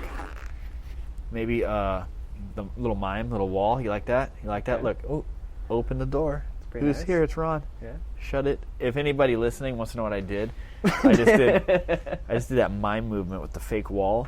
Then I opened the door, waved at Marshall, and shut it. He was blown away. That's why he's silent. He's laughing now. It was very well done. All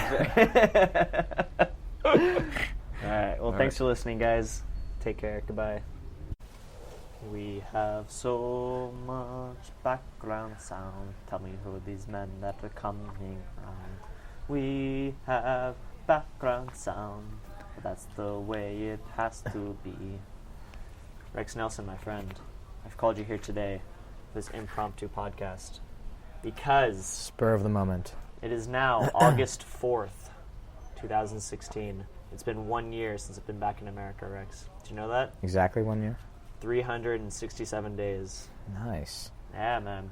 Back from Taiwan. I was just sitting here in the backyard with my friend Rex. He just got off work. I'm sitting here drinking tea. Talking about being in Taiwan. I was there. How long do you think I was there, Rex? 1.5 years. Very good guess. I was there 1.5 years. And we're just talking about it, and you don't know much about like what I was doing, or like I haven't really tried to talk about it too much. Like, where did you spend your first year in Asia? Let's go back a little further. So when I went to Asia, I went there right out of college, like right as soon as I graduated. I had a one-way flight to Taiwan. That was the first place I ever went. Yeah. And straight to Taipei. And lasted there 2 months, and then spent 6 months backpacking around. In Taipei? So I was in Taipei for about like a week, Uh-huh. and then went all around Taiwan for 2 months. Yeah. And then I left Taiwan for the next 6 months before returning and Okay. living there 1.5 years. Okay. So you're gone for a year total then, right? 2 years. 2 years? Oh, 2 years, that's what I meant, Yeah. Yeah, exactly 2 years. Yeah. And it's been exactly 1 year since the 2 years, Rex. Okay. It's madness. It's been quite a year. Mm-hmm. It's been quite a year. It really has, man. I had a great time living in San Diego for about 6 months. I guess I've been back here for, 6 months. I don't know. Really? My math Yeah. isn't About too 6 exact. months, yeah. Yeah. It's some estimating. I came down around last December. Yeah, right before you moved out. Mm-hmm. That was fun. Saw Tom Rhodes, comedy show. I saw Tom Rhodes at the La Jolla Comedy Store. The funniest man in the world. He walks around. When he turns his back on the audience, he's got a big bald spot. He's like, Yeah. sorry, guys, don't want you to see my breakdancing injury. Yeah. It was funny, man. That was funny. But yeah, dude, I was sitting here, 'cause the reason this came up in our conversation is we've been talking about travel for a long time. I'm always thinking about traveling, where I'm going to go next, where I have been. And then I try to, selfishly, try to get people to travel to places that I've been. It's not a very logical thing, but I'm like, oh, you want to go somewhere? You should go somewhere that I like. Yeah. This will be a good spot. As if 'cause I there's liked not it. like 1,000 million other good spots to travel. Yeah. But yeah, man. So Taiwan, what do you know about Taiwan, Rex? All I Fill us know is in. that I know they're fighting China for independence. That's True. And that's about all I really know about it. It's been an ongoing thing, I guess. I Mhm. gather. For quite some time, I think, but I really have no idea. Here's my understanding of the situation, Rex. It goes back to the communist revolution in China. Mhm. I don't know when the last emperor was, but close like in to the 100 years ago, 80 to 100 years ago, that It was, emperor. I think the communist revolution was like 40. It was like in the 40s or 50s or something like 40s, that. yeah. 40s, yeah. Yeah, and so before that, so there's a lot of upheaval right before the communists came into the picture. Right. Chiang Kai-shek was one of the guys that was leading the, I don't want to say the name of parties, that's where I get stuff wrong. He was leading a popular party Yeah. in China, and the communists came up. Oh, no, not Chiang Kai-shek, Sun Yat-sen. Yeah. Yeah, Sun Yat-sen was leading the party, doing quite well. Communists came over, fucked them all up. Under Mao Zedong. The communists under Mao Zedong came in, fucked up Yeah. Sun Yat-sen. Chiang Kai-shek took that thing, went to Taiwan, and made a pretty nice place. So when Yeah. China and the communists came in, they destroyed all the culture and stuff that made China such a great place. China had been like one of the top countries for like a long time, right? Yeah. It's just like an empire civilization. It all fell apart with the communists. They started burning art, started murdering martial artists, murdered all their scientists, made really bad moves. Yeah. And then, but what happened was a lot of the cool parts of China exited out to Taiwan. That's where all the art is. That's where a lot of the martial arts is. That's where a lot of the tea culture went there. Yeah. Was tea illegal in communist China? I don't know. I haven't heard anything about what they're doing with tea, but like through the capitalist efforts of China in the past long time, the tea industry has been it's just soiled. Like they use a lot of chemicals to try and get a lot of production. Yeah. And whereas tea in its traditional form is a very slow process. Yeah. That's why there's not a lot of money in it. Like it used to be to drink a cake of pu'er. You've seen pu'er, like the tea that comes in a cake. Mm-hmm. It ages, and you would not drink it for 70 years after production. Wow.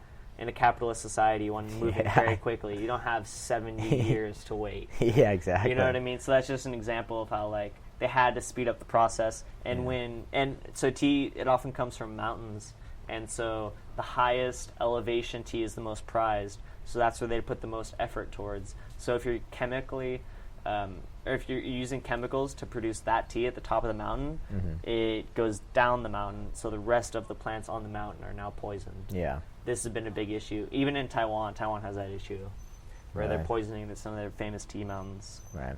Yep, that's what we're drinking today. Yeah. This was a gift. We had a friend go to Taipei like 2 weeks ago, and she brought us this tea back. Nice. It was very nice of her. So let's come back about 70 years into the future, the present. Okay. And so after you left, you spent about a week in Taiwan, and you spent 6 months. Where'd you go after that? 6 months to? I went to Indonesia. Yeah. And hung out in Bali and Gili Trawangan for a month. Okay. And then from there, what I really wanted to do is I wanted to go kickbox in Thailand, but I was really scared. I came up with every excuse. I was like, no, I should be in shape first, or I should know how to do it, or I just went through all of the normal excuses. Yeah. And then I read a book about a guy who went to Bangkok and just joined a Muay Thai gym. He wasn't in shape, didn't know anything. And then I went, fuck it. And I went and did that. And the whole conclusion came to me while scuba diving in Indonesia. Because scuba diving's so dumb. It's like, really? So once you're down there and you're below the ocean and you're looking at shit, it's dope. Yeah. Like for those moments. But it was like really expensive. Like when you're in a very cheap country and then they're like, yeah, you want to do this thing? It's $100 to learn. Yeah. Jesus Christ, no. Yeah. But I did. I paid, and I got under there, and I was like, this is like a month of kickboxing. I should have done that. On land throwing kicks. Yeah. And so that's where my grand conclusion came, was in scuba diving. And then, so I moved to Thailand for 3 months, mostly hung out in Chiang Mai at this Muay Thai academy, Santai Muay Thai in Sankampeng, Thailand. Yeah. I was there for about 2 months or so, traveled around the country. Thailand's a really big country. Yeah. So I hung out there for a while, went across to Vietnam, hung out there a month, and then ran out of money, moved back to Taiwan to teach. That's when I stayed there for about 1.5 years, just teaching. What'd you teach? English, mostly to small children. Really? Mm-hmm. It was a lot of kindergarten work. Did they know any English already? Mm-hmm. Yeah. Yeah, no, kids learn really fast, especially languages. If you have like a 3-year-old and you're speaking to them in 3 languages, they'll speak 3 languages. Wow. Yeah, like they're very impressionable. Mm-hmm. And so it's almost easier to teach children in that way than like, I had a girl in my other class, she was 13, just getting into English. Yeah. And, she hated it. She hated life. She's a 13-year-old girl. Yeah. And so she just, like, had terrible grammar and just, like, fighting me on everything. Yeah. Like, just out of principle. Yeah, exactly. You know what I mean? That's, like, a really hard student. Like, what are you going to do? And she was really funny, too. Yeah. She made it really hard. Yeah. It's like, so you're trying to be mad at her and you're kind of laughing at the same time. Yeah, she was hilarious. Yeah. Like one time, like, I was just trying to get through this lesson, and all the kids, they have to wear, like, certain shoes inside and outside. All Asians have 2 pairs of shoes at all times for outside and inside. And this girl, she's so happy. With perfect timing, as I'm standing in front of the room just yelling at these kids, she raised her foot and goes, "Teacher, new shoe!" And, like, I fell on the floor. I was like, that's the perfect thing to say. You're right. New shoe. God damn it. That's so much more important than commas or whatever I was trying to explain. Like, and so for like months, like people just start yelling "new shoe" in the class. New shoe. Chaos. Yeah. But teaching's a fun job, man. Like, I started work at 2 in the afternoon most days. Yeah. Like, I worked four days a week for 4 hours each. I worked 16 hours a week and made, like, plenty of money to live in Taiwan. Wow. Like, in a nice place. I had an apartment in Taipei, like, right next to a lake. Wow. It was awesome. Your own room and everything? Mm-hmm. In my own room, a big enough room to do yoga in. It was, like, not huge, but, I could spread my arms. Yeah. I had, like, a dresser, had a desk, had a bed. Did you have your own kitchen? I shared a kitchen with, like, 4 Taiwanese guys. Oh, really? Yeah. And they all had their own room as well. Wow, so it was quite a big place. Were they clean? Mm-hmm. Very clean. They're clean, they're nice, very nerdy. They'd stay in the room and play video games a lot. They're all programmers. Oh, wow, yeah. I know people like that. Yeah. Yeah. They're very nice, very friendly. They'd never want to drink tea. Oh, that's for you. They'd never want to drink tea with me, just like my life now. And try to get my dad to drink tea. Like, that's never gonna happen. That's how it was when they're roommates. But even though they're Taiwanese, like, they get it. Like, they'd sit down, drink a cup of tea. And if you never had tea with me, guys, anyone listening, it's a long process. Like, the tea isn't like a one and done type of thing. It's like you sit down, you put it in the pot, and you pour it out, and you drink it about like 10 times usually. Because the tea, it evolves throughout the process. Anyway, it's a hard thing to explain. But my point is, they sit down, drink 1 cup, go upstairs, smoke a cigarette, come down, and just fuck up the whole process. Like, I don't know if you've been around someone where there's like it's a whole clean environment. It smells nice. There's tea smells good. Yeah. And then someone smokes a cigarette. Like, even if they're not in the room, but when they come back in, the whole room just smells like cigarette now. Yeah. Like, if they touch those teacups, the next person drinks tea out of them, it's just gonna taste cigarette. Like, it's really strong. And so it just completely dismisses, like, the whole point of the tea ceremony about calming down and noticing these small things. Yeah. So they'd always do that. We didn't really get along in that way. And they'd always go to nightclubs and stuff, and I wasn't really... I went sometimes. Taiwan's the place I did the most amount of clubbing in my life. Like, now I have no desire at all. Like, to go to an American club sounds like... I'd have to be really into the music. Yeah. But in Taiwan, it just made more... Like, people were a lot nicer in the clubs there. Really? Like, I was trying to say this joke on stage the other night, where it's like, the first time that I said something to a girl in a club in Taiwan, she stopped walking and looked at me and smiled. Yeah. I was like, what the fuck? Yeah. Because, like, that, man, like, that's so ridiculous. Like, to go to a bar around here in Costa Mesa, California, and, like, say something to a girl and she looks at you and smiles. Like, no. It's not going to happen. Yeah, I mean, they'll look at you. No, I don't know. They'll look at you and smile. I don't know. Well, to me, like, I'm exaggerating. Yeah, and that's another thing, man. I don't have that much experience going out in California, because before I went to Taiwan, man, I had a very loyal girlfriend that I was into for like 2 years. Like, so from the time I was 20 to 22. So I never went to a bar to hit on a girl in America before I went to Asia. So it was very interesting. I had to like learn these things when I was out there. Yeah. Like, I'd never, like, that's such a common like college experience. You're 20, 21. 22, you just go to a bar and meet. I'd never done that. Yeah. Then you go to Taiwan, it's just a lot easier.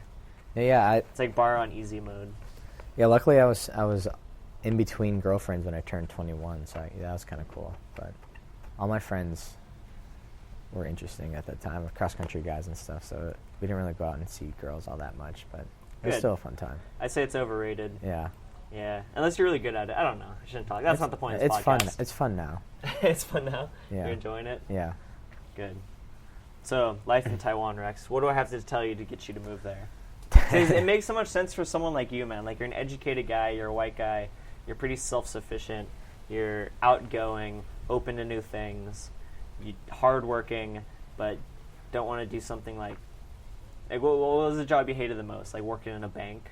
That was probably like one of those. That's jobs. probably my least favorite. Yeah, so you're not into that. But going out and teaching English, it's just fun and easy. That's the thing. Yeah. It's really easy to get it, to do everything. Because Taiwan is just so racist. Like, you just got to be white and like have a college degree.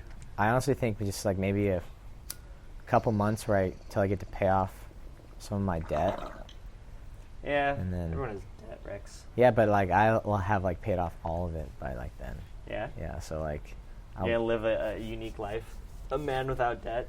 That'd be fun, yeah. I can't even imagine. That sounds crazy, man. Yeah. Yeah, so that's what I was talking about earlier, though. Like, almost every day I come up with, like, a new life plan. Like, here's something I could do. Here's a job I could do. Here's something, like... It's kind of just an exercise in, like, crafting the life that I desire is you just go through it. It's a mental exercise, like what would be the best case scenario. Right. And one thing I found is that in my plans, all my roads lead back to Taiwan. Really? Like I could do this and then make enough money to go back to Taiwan, or like at some point, which is the exact same thing that I was told when I was leaving Taiwan. Yeah. A year and a week ago when I was in Taipei, we had this like really cool ceremony for me because I was missing the belt promotion. If I had stayed, I would have gotten a blue belt with everybody. But because I was leaving on such a specific day, they had like a special ceremony just for me. And that's when everyone found out I was leaving and all that. Yeah. And they kept telling me like, all right, you'll be back in like a year probably. Really? Like, we've seen this before. Like someone thinks they want to go back to America. We know. Because like the guys who are there are just like I didn't really appreciate it the first time I was there because I'd never worked a job really in America outside of college or anything. Yeah. And so I didn't realize like how crazy it is to be in Taiwan, to have these jobs available and have these people being nice to you, have like extra money and time. Yeah. Like that's kind of a thing in America right now. If you want to work hard, like you will have money, but you will not have time. Yeah. And if you don't want to work that hard, you will have time, but you're not going to have any money. True. You can't really do both and like live on your own. Yeah. But like in Taiwan, you can. Like it's crazy. It's almost like there's more hours in the day. That's the way it feels. That's interesting. Yeah. And it's just crazy. Like, and it's a quote that I got in the Ai Weiwei documentary last night. We were talking about Ai Weiwei earlier. Yeah. He's like the most famous artist in China.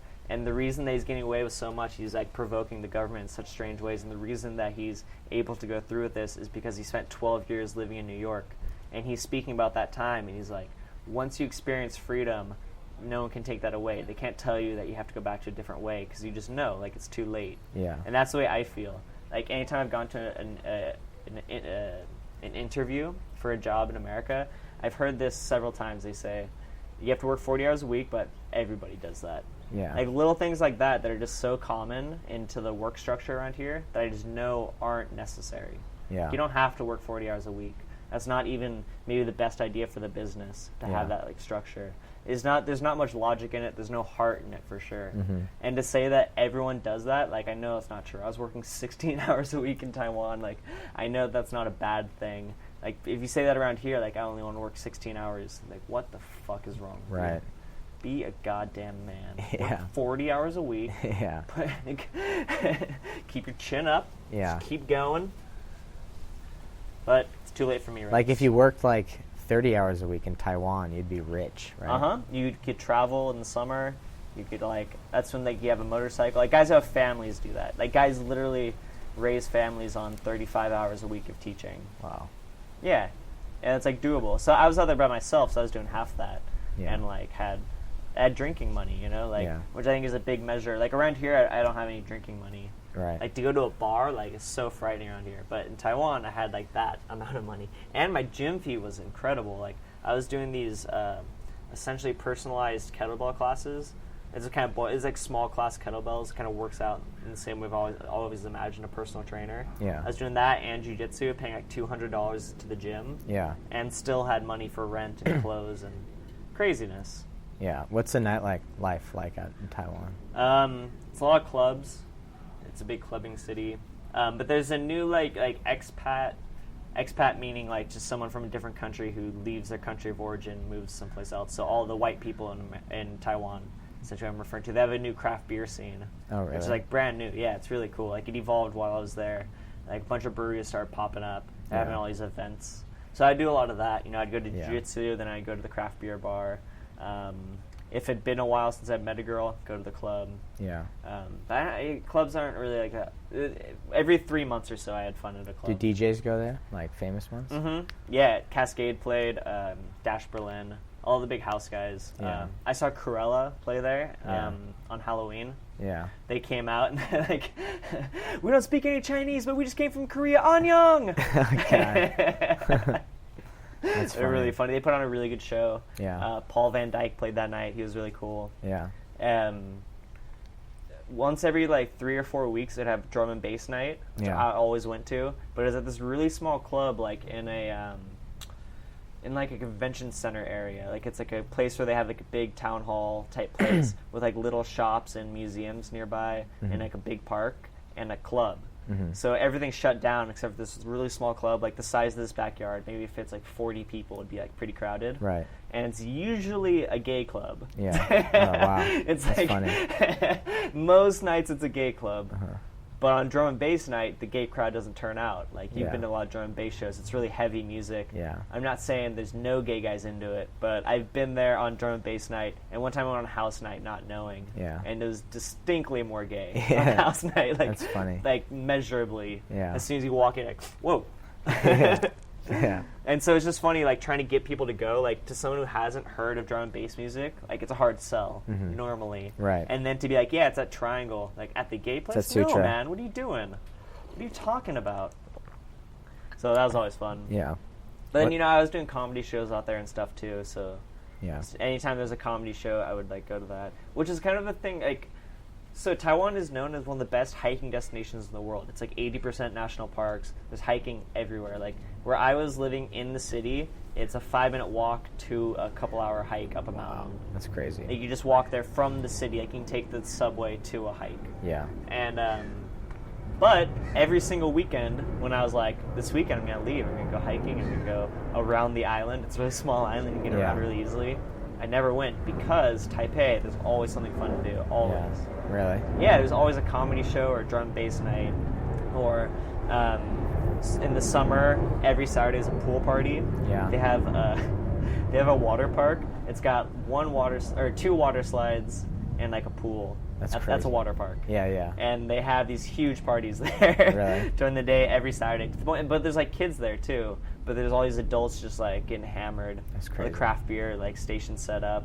People smoking joints. Like the first time I went there, I smoked a joint on the hour every hour without bringing any. You know what I mean? Like it's just around and people are friendly and like in Taipei. kind of get away with it. Yeah. Wow. Yeah. Which is crazy, man. Like because we live right now in California. Like weed's so easy to get. We got all the weed from the store. You know, it's just very open. It's just don't do it in public type of thing. But in Taiwan, it's so illegal. But like at the same time, when it is around, it was more open. Like I smoked a joint with a guy like crossing a street. Really? You know what I mean? Like in the city, just in the crosswalk. Wow. Just walking, passing. You smoke at the water park, or just like not on the dance floor. Really? Wow. But yeah. But the penalties are a lot stronger. Like my buddy, he's the first Taiwanese guy to be in the UFC.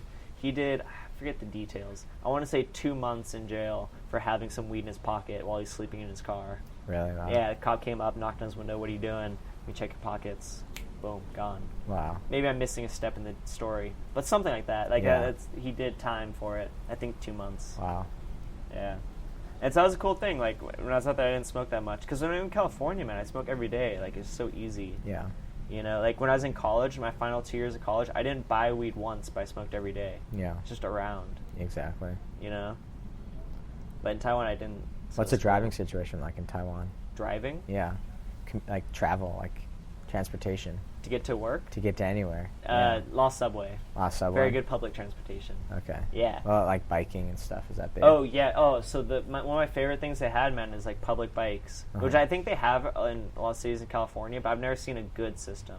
Like in San Diego, it's like $5, and the places are very inconvenient to park. Yeah. Like you have to park and then walk to where you want to go, like 30 minutes. Yeah. As opposed to in Taiwan, they're at like every subway station and very conveniently located at places you'd want to bike. Yeah. And it's like 50 cents. Oh, wow. So for 50 cents, you ride a bike across the city. Like my favorite was I'd ride along this river and then cross it and on my way to Jiu-Jitsu, and you pass all these temples and all these markets. Yeah. Like Taiwan's just full of markets and temples. What's the food like in Taiwan? A lot of street food. Really? Yeah, a lot of like anywhere you're going, you can just pick up fruit on the way. That's my favorite part. Is there good sushi in Taiwan? Yeah. Yeah. Yeah, because the Japanese had a lot of influence in Taiwan. They owned it for a brief period. Okay. And so they set up a lot of the infrastructure, and their culture is very influential. Yeah. Yeah. So yeah, there's a lot of good Japanese food, a lot of good Chinese food. Yeah. Fuck. Some good burgers. You found some good burgers. Really? It's a new thing. Steaks. I'm sure if you wanted it, you could find it, right? Yeah. Well, there's like a really funny chain of steak restaurants. I think it's called like King Cow or something. It's like the image is a cow with a crown on his head. Yeah. And I go there, and it's like almost like a hometown buffet steak restaurant. Okay, I get but you. like good quality, but like really cheap, and Yeah. like you can go there and get like corn while you wait. You Oh, get like wow. a salad bar. Yeah, okay. Like the Chinese version. So it's like American-ish. Yeah. It's like in the vein of America, but your steak comes out covered in sauce. You can't see it. Yeah. Like they don't have much. Like, you don't want to look at it, but it's good. Yeah. It doesn't look nice, but What are the people like in Taiwan? so friendly, man. Especially like when outside in any place, the city center is gonna have the least friendly people. Mm-hmm. As you get out from there, people get friendlier, and Taiwan just went exponential. Like my neighbors were these. It was like this barber shop. Like if I exited my apartment, went to the right, it was a barber shop where these old people just sat there, not working very hard, chilling, chain smoking, playing. It's essentially chess. They call it elephant chess. It's everyone's an animal instead of like ours are medieval stuff. It's just animals. Yeah. So they're just playing that, and always just like they don't speak any English, but they're always like waving hello, offering me cigarettes, being friendly. And if I went out my apartment to the left was a car, like a mechanic, and the head guy there, his English was really good, and he'd always see me. I'd pass by there every day on my way to work. He'd always stop me and try to speak English, and he would invite me hunting like all the time. Really? Yeah, I'm kind of bummed that I never went, but like I said, there's always like something keeping me in Taipei, something that looking back maybe wasn't so important but felt important at the time. Yeah. I had a plan with somebody, I had a comedy show to do.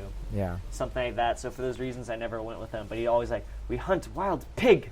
Like Yeah. and like pointing to me on a map like where he was going. Yeah. Like, my son, very good English, do come. But I never did. But that guy, he ended up giving me a car for a couple days. Oh, really? Yeah, because like Chinese New Year is during January, and it's like a week-long thing where you just go pretty much like huddle up with your family for a week. Hey, Mom. Hi, Judith. We're in the middle of a podcast. Just telling stories. Just talking. Yeah. Just chit-chat. So during Chinese New Year, this guy came to me and he's like, so where are you going? Like, what do you do for Chinese New Year? Knowing that I don't have any work or anything. I was like, I don't know, man. I don't have a family. Like, I think I'll just stay around here. He's like, stay here? Oh, man. You want a car? Take my car. Oh, wow. And so he gave me his car, and, like, I got in it and put in the ignition. He looked at me, he's like, can you drive? Like, Yeah. after the whole thing was done, I was like, yeah, I can drive. I'm good. I'm good at driving. Yeah. But I don't know the rules in Taiwan. Like, I'm sure there's different rules around here. Do they drive on the same side of the road? I think so. Pretty sure. Yeah. No, the right side. What do you drive on here? The left side? Right side? We drove on the right side. We drove on the right side. I think it was the same. But I drove a motorcycle in Indonesia where it's the opposite. Mm-hmm. And it was very hard. Because every time I came up, like, instincts take in. You know, a lot of driving is instinctual. Yeah. And so you kind of have to look around and, like, just match what other people are doing. Yeah. So that's almost why I can't remember in Taiwan, because that was the only time I did it. And all I was doing was looking around, seeing what the other people were doing, and, like, following like that. Yeah. You know what I mean? Yeah. So, yeah, it was just chaos. Like, no one's driving straight. It's all swerving. Yeah. I didn't really know where I was going. The streets are, like, not built for cars. Like, California, at least, is built for cars. Like, everything's exactly that wide to get, obviously, like, to get safely. You never have to consider, like, fuck, am I going to hit this building? Yeah. Like, when driving around here. Yeah. But in Taiwan, it wasn't built like that. It was built more, like, motorcycle size. Yeah. That's why scooters are more prominent there. Oh, really? And so we going down these streets, and, like, if there's another car coming, like, we can't both go. But I don't know protocol for that. Yeah. So you kind of, like, stop, and, like, I get yelled at a lot in Chinese. Yeah. Because obviously I look dumb. I'm just a white guy behind a car, Yeah. like, just fucking up. Trying to drive. Trying my best, you know? Exactly. But I went up to these mountains right behind my house that I always looked at but I'd never been to. And just drove around, like, had the idea that I'd get out and hike, but I didn't know where to leave it. It's hard, like, to leave a car that's not my own. Yeah, exactly. So I just kind of stuck with it, and, like, I brought some tea and would get out and sit on benches. This is awesome, man. Like, all these weird things are, like... See some good fireworks? Saw lots of good fireworks. Yeah, for New Year's, the Taipei 101, for one point in time, was the biggest building in the world. And it all lights up and shoots off these fireworks like it's exploding. Wow, that's insane. Yeah. What are the girls like in Taiwan? Beautiful, Chinese, and nice. Really? Yeah. At least, like, the ones that I talked to. It can't be all of them, but it's kind of like there's a sense of, like, pre-selection in Taiwan. Where if you talk to a girl on here, you don't really know, like, what kind of guy she's looking for. Because, like, just kind of all around. There's too many types going on. But in Taiwan, it's like most girls are into Taiwanese guys or white guys, and the girls who are just into Taiwanese guys, I didn't come across them. They're not hanging out at the American bars. They're not approachable at clubs. You know what I mean? There's like a self-selection. So the only girls that like really are talking, that are making themselves available for me to talk to, that are coming out to the same places I am. Yeah, because they like white guys. Yeah. Yeah. And I kind of have like the look. I'm tall enough. I'm white enough. I have the good California accent. Yeah. And all these little things, like not necessary, you know, like British guys do well, obviously, and stuff. There's a lot of other good options, but this is just one of them. It fits a stereotype for them, which is really cool. Worked to my advantage. Yeah. Yeah.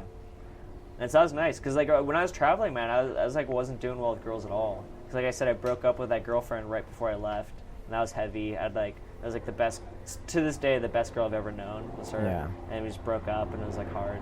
Yeah. And so I went many months of like not getting with any girls. Even like I got a hooker in Thailand and like didn't even finish. Like yeah, exactly. Didn't want to fuck her. Yeah. Which is a story that I've written. I've been telling it on stage a couple times. If anyone's interested in that story of me getting a hooker and not finishing, I have it all written up.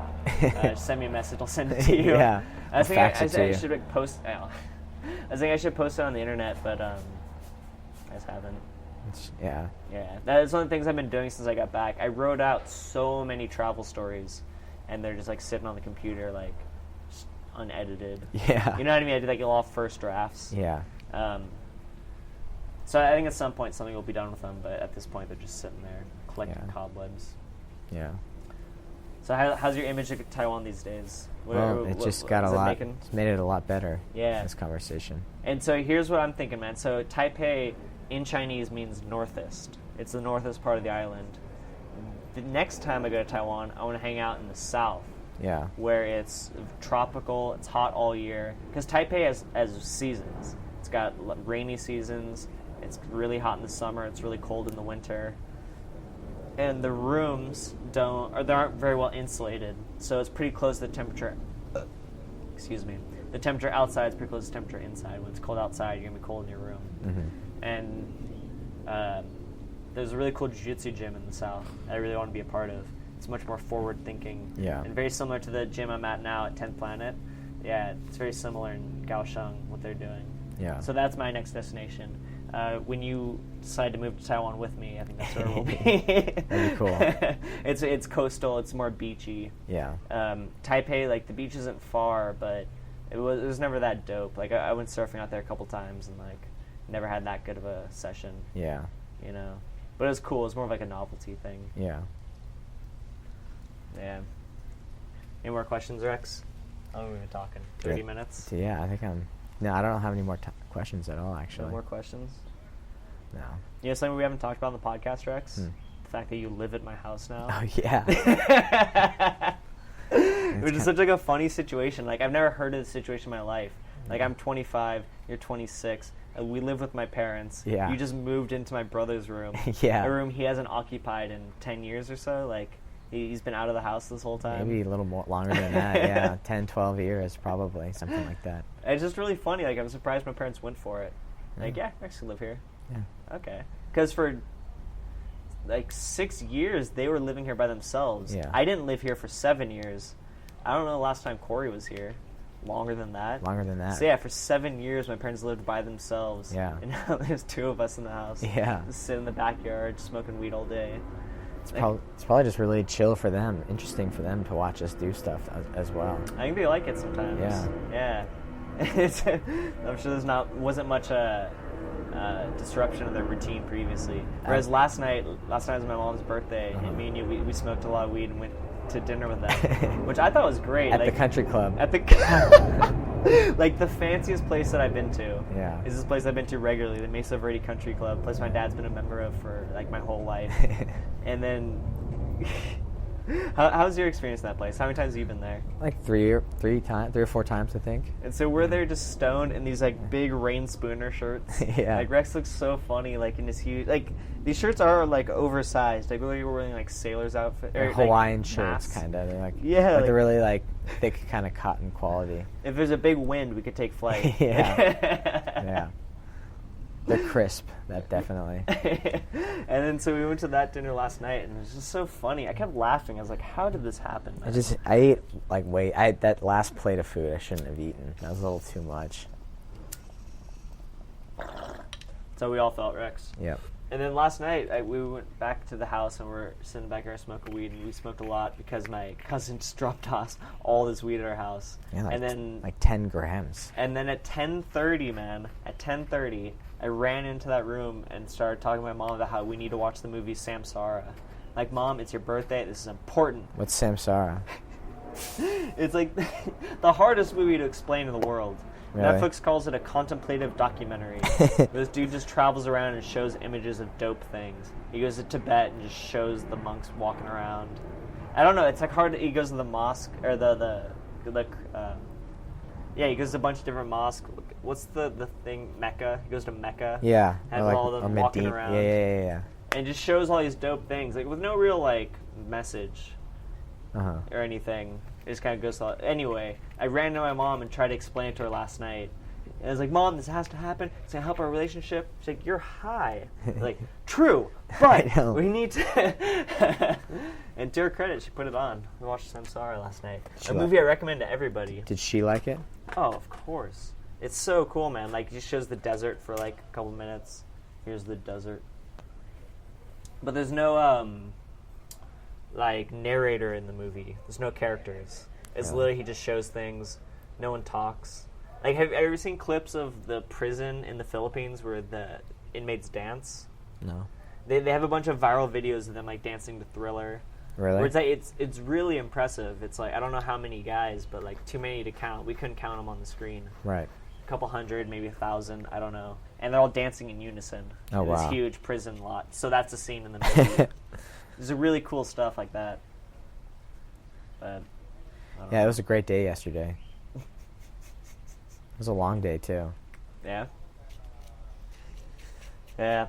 I'm running out of steam, Rex. Glad we did this though. Talked about Taiwan. Something I want to talk about for a while, but it's one of the many things in my life that is so strange and unique that no one's gonna relate to it unless they've been. Right. And I don't know anyone around here who's been. How did you keep in touch with your parents?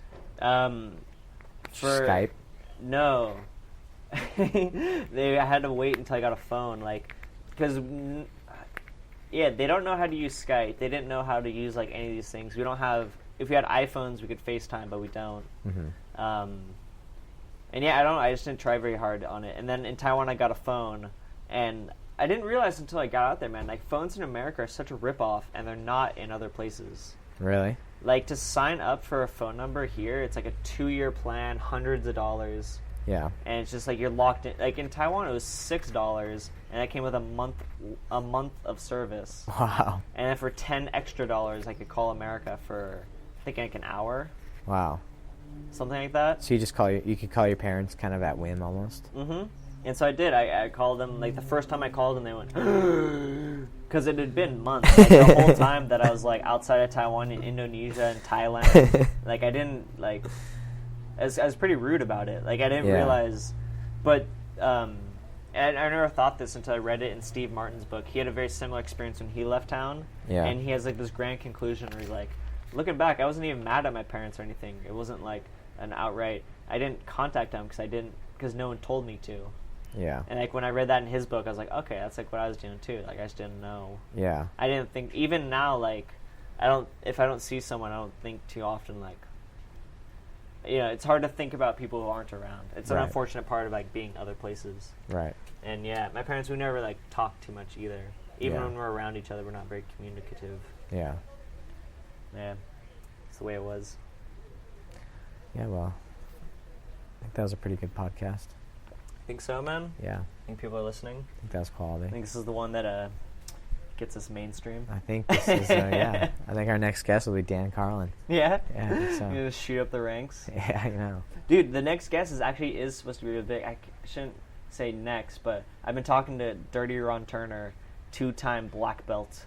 Really? He's a black belt in the gi and 10th Planet Jiu Jitsu. He's the coach at 10th Planet Jiu Jitsu Costa Mesa. Wow. One of my favorite people in the world. We're in talks to get him on this podcast. That's going to be a good one. That should be a quality one. That should be a great one. Yep. Yeah, he's like the funniest dude in the world.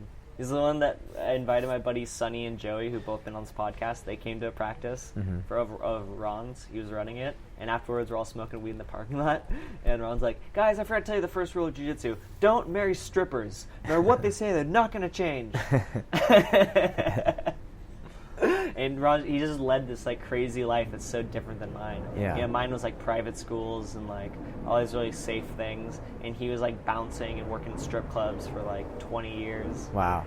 Like he has so many stories. Like you've been out in Newport more than I have, so you know the locations he's talking about. But he's bounced at like every place that sounds like every place in Newport. Yeah. He's gotten in so many fights, so many street fights. Oh my gosh. He's talking about how like before the UFC became popular, fights were way easier because like no one knew how to hold their hands or anything.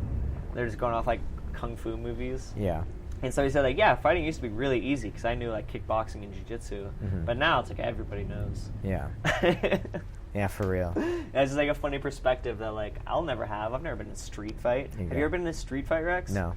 Yeah, and so like, but most people in jiu-jitsu have. That's the way that most people come into it. Like anytime it comes up in the gym that I've never been in a fight, people go, "What? What do you what?" It's a unique thing. Yeah. So hopefully that's on the next podcast. I don't know. Yeah. Anyway, what are we doing? We're just rambling. Yep. Oh well. All right. Well, it was fun. Anybody listening, send me a message. I'll send you a story about me getting a hooker if you want it. See ya. So long.